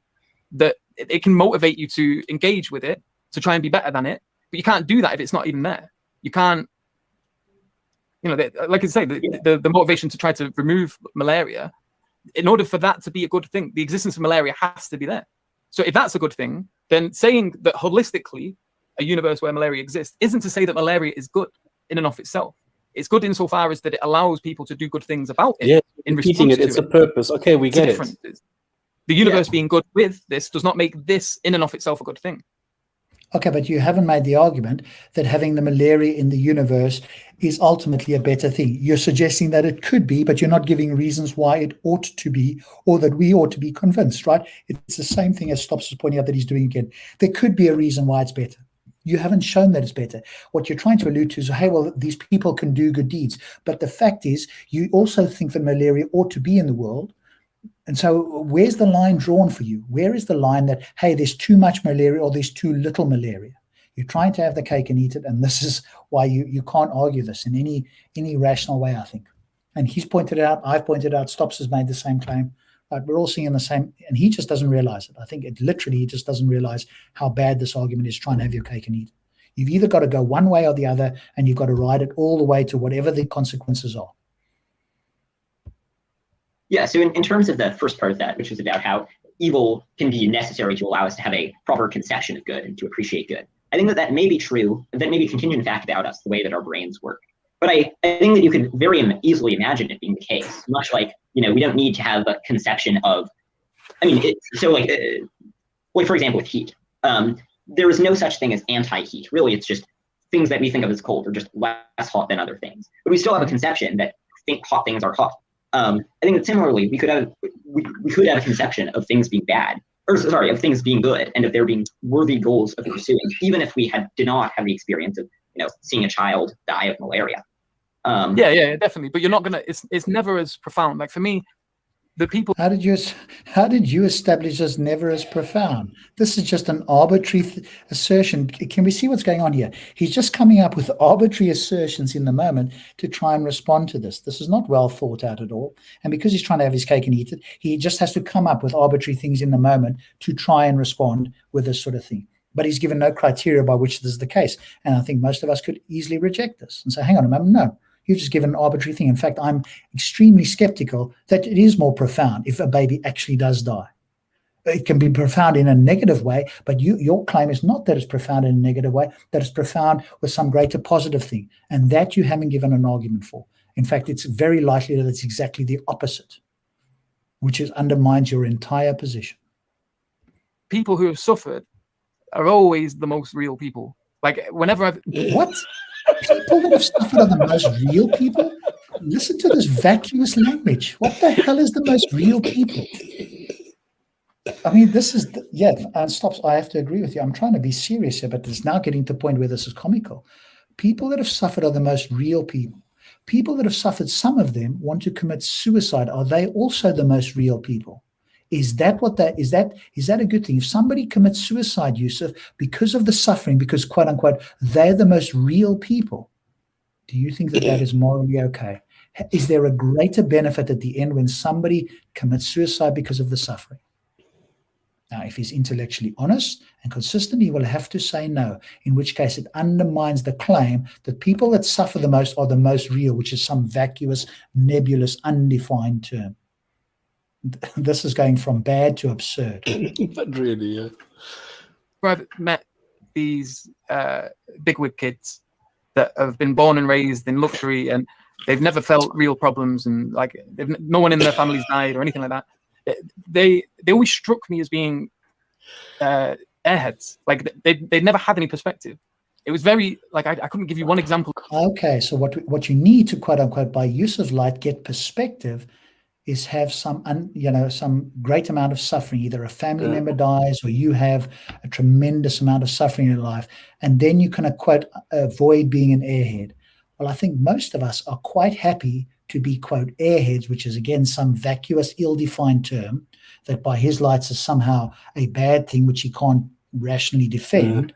I'm going to be an airhead, thanks very much. I don't want to be quote a real person, which is just some nebulous thing. But I told you he's looking at this like some kind of a scale. Yeah, but he can't even defend it. I mean, this is just like in the moment random stuff. Hey, I really feel that it's better if you suffer all this amount. Well, great, then you shouldn't try to alleviate suffering. Oh no, but I think it's great if I alleviate suffering because then I gain something from it. Well, hang on a moment, but you've taken away from the person who is having the suffering. Is that a moral thing to do? Because you just said that they should have suffering and they're more real. So now you're taking away some of their realness. Hey, I'm just using the vacuous, vague language that you are imposing and just doing a reductio on your position. And can we see how it all crumbles? Example of someone who hadn't gone through some crap in their life, who felt like an authentic, genuine person. Usually the ones that had gone through the most suffering were the most empathetic, the most caring. How did you establish that? Is this just a thumb suck? Have you got statistics? I'm claiming that it's often the opposite. Rob, this is his feeling. But I know people who have been beaten as children, who have been brought up to do exactly the same. They don't have the empathy. I know people personally who don't have the empathy, who wanted to avoid the pain and suffering as children and ended up bizarrely doing exactly the same thing that they feared and tried to avoid to their own children. Is that empathetic? The most Sorry, motivated. just I need to answer Riachi. How did Sajid perform? Perfect, absolutely spot on. Because him and Asadullah have not said anything. That's the best thing that they could have done.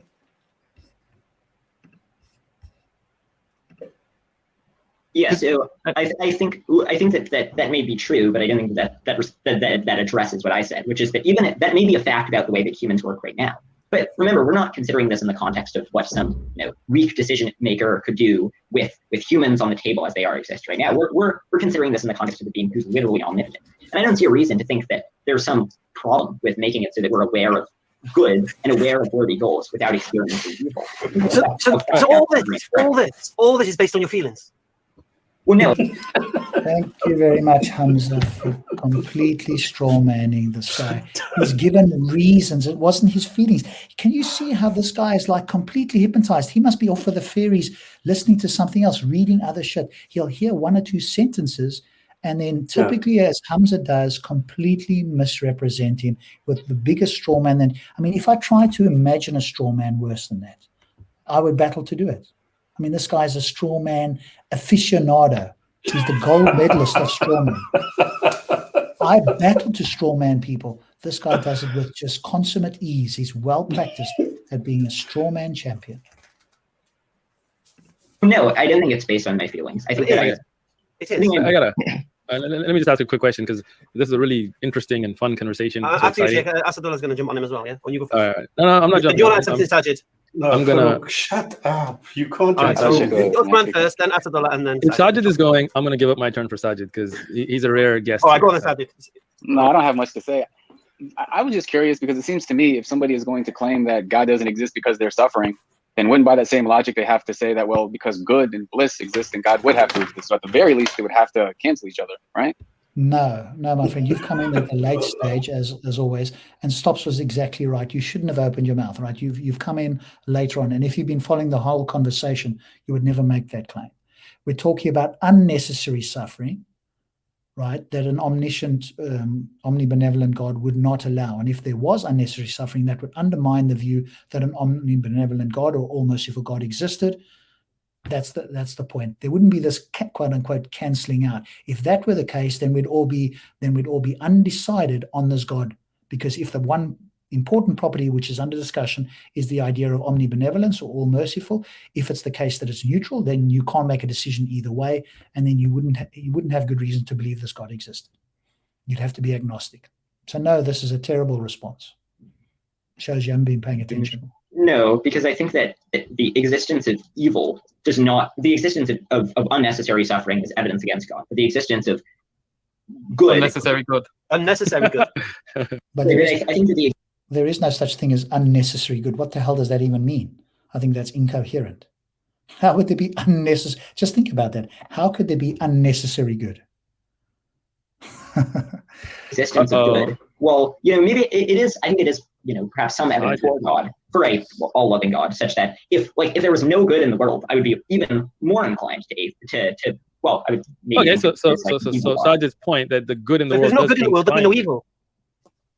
Well, no, I think that there could be evil without good. I think that. How would you determine if it was evil? Well, What are you doing? Are you not? Are you like not paying attention? If there was suffering and there was no good goal, there would be unnecessary suffering. That would be evil. You can easily imagine a world where the only thing that happens is you suffer unnecessarily, continually. Think of hell. The Muslim conception of hell: your skin being burnt off, then you regrowing the skin, or magically appearing on you and it growing off, and that happening time after time after time. And you're not getting out of hell. You're not learning anything. There's no greater good there. That would be unnecessary suffering. There is no good there. There's only evil. There's only unnecessary suffering. And they will claim, well, it's necessary because you're being punished. All that's happening is you're suffering. All of the things could be different, gradients of evil. So, for example, even so it's still evil, though, yeah. Wait, sorry, I didn't hear the question. So how can there be evil without good? Well, I think that evil without good works the same way that evil with good. How would you know it's evil? Well, you would think about it and think this is bad. It would be better if it weren't. It doesn't make sense. Just keep using the same example, right? Unnecessary suffering. You can easily imagine a world where there's unnecessary suffering, and that's evil. That's how you know it's evil, because it's unnecessary. There's no greater good that's involved. But if you didn't know what would bad mean? You got no good to compare it to. Everything's just there. I don't think that you need good to compare evil to. So, for example. So just remember here, and we talked about this earlier, right? He's got the standard that you need both. How would you, Hamza, assess that something was unnecessary in a test of life, right? How would you assess? This is not necessarily a test of life. How could you possibly assess this? Because remember, by his standards, in order to know that life is a test, you'd have to have something that was not a test. Otherwise, how would you know that there's a test, right? But I'm just using his standards. You've got to have one to know the other. Okay, well, how do you know that what part of life is not a test? And I guarantee you, anything he says, I'll go, hang on a moment, how do you establish that's not a test? How do you know there isn't a greater good that, or a greater purpose that God has got that you are unaware of? He would have nothing to say there. And so we can use the same example, with this idea of them saying, well, you've got to have both, with their idea of test, because there's nothing that they can say. We'll go, here's Rob, here's an example in the world of something that would be not part of the test of God. You could not do it, because what you're going to say is, well, hey, God could have had that as a test. How did you necessarily rule that out? They will have nothing to say. For example, we could imagine a person who has only in their life, they were born into, like, when they were born, they were stolen and they were just repeatedly tortured. And the torture that they experience comes in gradations. Seems like they could still recognize that, okay, this... By the way, Sam Harris gave an example of this, right? Sam Harris used this in his book, The Moral Landscape, to say something is bad, right? How do we establish something is the worst possible misery for everybody? That would be evil, and there'd be no good in that. And he gives an example of, like, a woman in Africa running through the jungle. She's had a terrible life. She's been on the run her entire life. She's been raped. She's seen her family members murdered. She's running through the jungle with drug-addled soldiers. This is the words that he uses, in hot pursuit. She knows that her life is going to soon be over. She's going to be hacked to death. The life has been one long, miserable nightmare that's almost going to end. We can easily establish that's one possible life that's existed on this earth, and that would be evil. There's been no good there, right? And we're just going to forget all that in heaven. We need to know that to recognize that her life has been one long suffering nightmare. Very easy to show, right? Not difficult at all. This torture is bad. This other torture that I endure is even worse, even if they've never been introduced. Well, I'm a bit confused by what you're saying here. And just work with me for a moment, right? If in a world in which there is no good but only evil, then you would just have a relative level of evil compared to the other levels of evil. You will still end up with a minor form of good in that categorization. And on the other hand, if there is no evil and there is only good, less good versus more good, that less good can seem as evil. So there is no reality in which there is not good and evil if we categorize it as being lesser or more than the other, you said, based on intuition. So how does... No, you've misunderstood it. You've just said that, hey, if there's less evil, you've claimed that that's good. No, he's claiming that it's not. You can have, if we're going to use his example, you can have unnecessary evil in gradations, right? One unnecessary evil is you stub your toe. No good comes from it. The next unnecessary evil is you lose a foot. The next unnecessary evil is you lose a leg, where you didn't have to lose any of those. So they become more and more. The one is only less worse than the other, but it's not good. There's no value that comes from losing a toe as opposed to losing a foot or a leg. So they're all bad in that sense. And you're trying to reframe it as if one is better than the other. Yes, they're better, but Deity's point is they're all still bad. That's the only point, right? You trying to reframe one as being better than the other is not addressing his point. How does that work? Well, I think that you could say that both things are bad, but you could compare them to a basis of non. Okay, look at that comment, of course. And of course, he has to bring this up because he's obviously suffering because he can't follow it. And obviously, this person is suffering because he can't follow it either. If you consider this suffering and you're not learning anything from this, I can understand why this is suffering to you, because you don't see the greater good. The greater good is getting you to think. And I appreciate that you and Hamza obviously don't see that as a greater good, or unable to do that in any refined or particularly useful way. And so you consider the suffering. So great example of not recognizing the good. And now think of the mindset of the person who's putting this up on screen. Well, exactly. Non-existent. So, like, for example, in the case that I gave before of the person who's like just tortured all the time, I think that they might say, okay, this torture is worse than this torture. But in the case of both of these tortures that I endure, it would be better if neither of these happened. Nothing. Which is to say that would be good. Hold on. Yeah, that's what I was saying. I'll let you guys have fun. Now it's my turn. All right. What's your name, bro? Young lad? Matthew. Could I just make one more? Okay. Just for you stops as well. We're at 2:44. I just saw what you did. Yeah, it's another half an hour. I just wanted to see where we're at. Right, we started at around 2:08. So we've done a fair amount. We're still going to have to run till about, if we're going to finish up with him, about 3:13. So we've almost got a good half an hour more to go here. And we did talk about it. It is getting late and I have to work tomorrow. So maybe we should do a part 2 on this, because I don't think we'd get done in another 40 minutes anyway. And I think I've got to, have a shower and get ready for bed. So, your thoughts? Are you okay to do a part 2? No, I agree with you, because now this Farouk guy is going to start waffling, and then they want to get the Sajid and Asaduddin, which is going to take a huge amount of time, because they're just going to waffle and bring up like totally irrelevant things. So either you go through that and just ignore what they have to say, because now I see Ijaz also raising a finger. So if everybody's going to talk and put in their 2 cents, we can either go over that, but then there's no value in us doing that at all, or we can leave it for next time and do it properly and actually address the individual arguments that people are going to bring up. Yeah, let's do it for next time. It's about 45 minutes left. We're at 2:44:26, so we just got to remember 2:44:26. We'll continue exactly where we left off here, and that'll give us time to address the other people here as well. So let's call it a night for tonight on that. Let me stop the screen share. So let's have a couple of final thoughts, and we'll come back hopefully, in the next few days to do a part 2, hopefully possibly maybe tomorrow night, but more likely Saturday evening, if Stops and I are around. Otherwise, I won't be able to do it for a week. I'm away next week entirely, and I definitely won't be able to do it. Yeah, guys, remember there's no gin and tonic show, okay? Yeah, so no gin and tonic show tomorrow. In case you haven't remembered, we'll be back in September. We're taking a little break there. So thoughts on part 1 then, Stops? Well, for me, it's painful, all right, to have somebody come on there and say, look, I've got a very definite question. Do you have an answer? They obviously don't.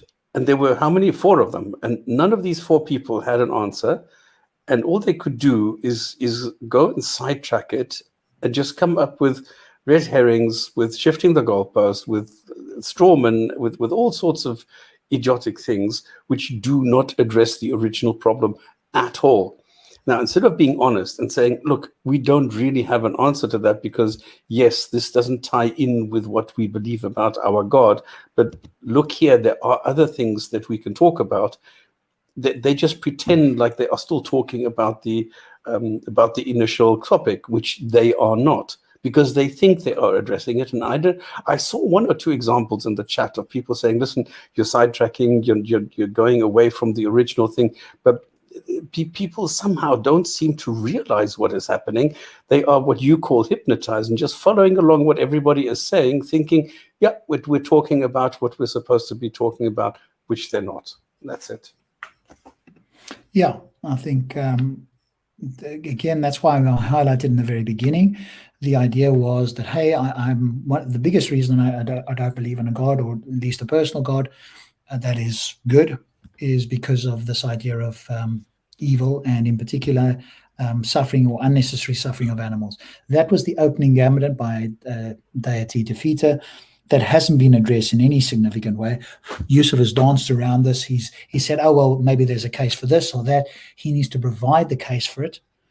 He hasn't done so. He speculated there might be some reason why there's the suffering, and therefore it wouldn't be unnecessary, but he's not dealt with it entirely. And of course, they of course went on to humans. Why? Because humans is what it's all about for them. They don't care about animals really. Muslims don't really care about animals. They care about humans, and particularly Muslims, right? But I think this argument is significant. It requires a good response. We haven't heard anything remotely like that. We'll see whether part 2 gets any better. I've got my doubts that is the case. But I think if you are somebody who's watching this, to me, I think the evidential problem of evil, and in particular, the unnecessary suffering of animals, is a very powerful argument against an all-good or an all-merciful God. Obviously, the burden is on us to show what we mean by unnecessary, and that there is unnecessary suffering, to show an example. And I think it's important to get people to agree on what it could be. What is unnecessary? Is it possible that there is some unnecessary suffering? Does that equate to evil? If it were the case that were the, in reality, would that undermine a God? If they say no to any of those, then we've got to hash that out before you continue on. If they do agree that, okay, yes, I agree, all of those are the case, if you could show it, then it would undermine the God. Great. Now you've got a foundation you can go from. Now I would present, my example, or you could present your Stops. You give 2 examples, one with what happens in reality, and one that achieves the same goal that an all-powerful God could in fact have brought into existence, and now they have to defend the other one. And the burden is on them to show that in fact not only is the suffering not unnecessary, it's not that it's even, they can't even argue that it's neutral. They have to argue that it's in fact necessary, because the claim they're making is that they have an all-merciful God. And for it to be all-merciful, you can't argue that it's neutral.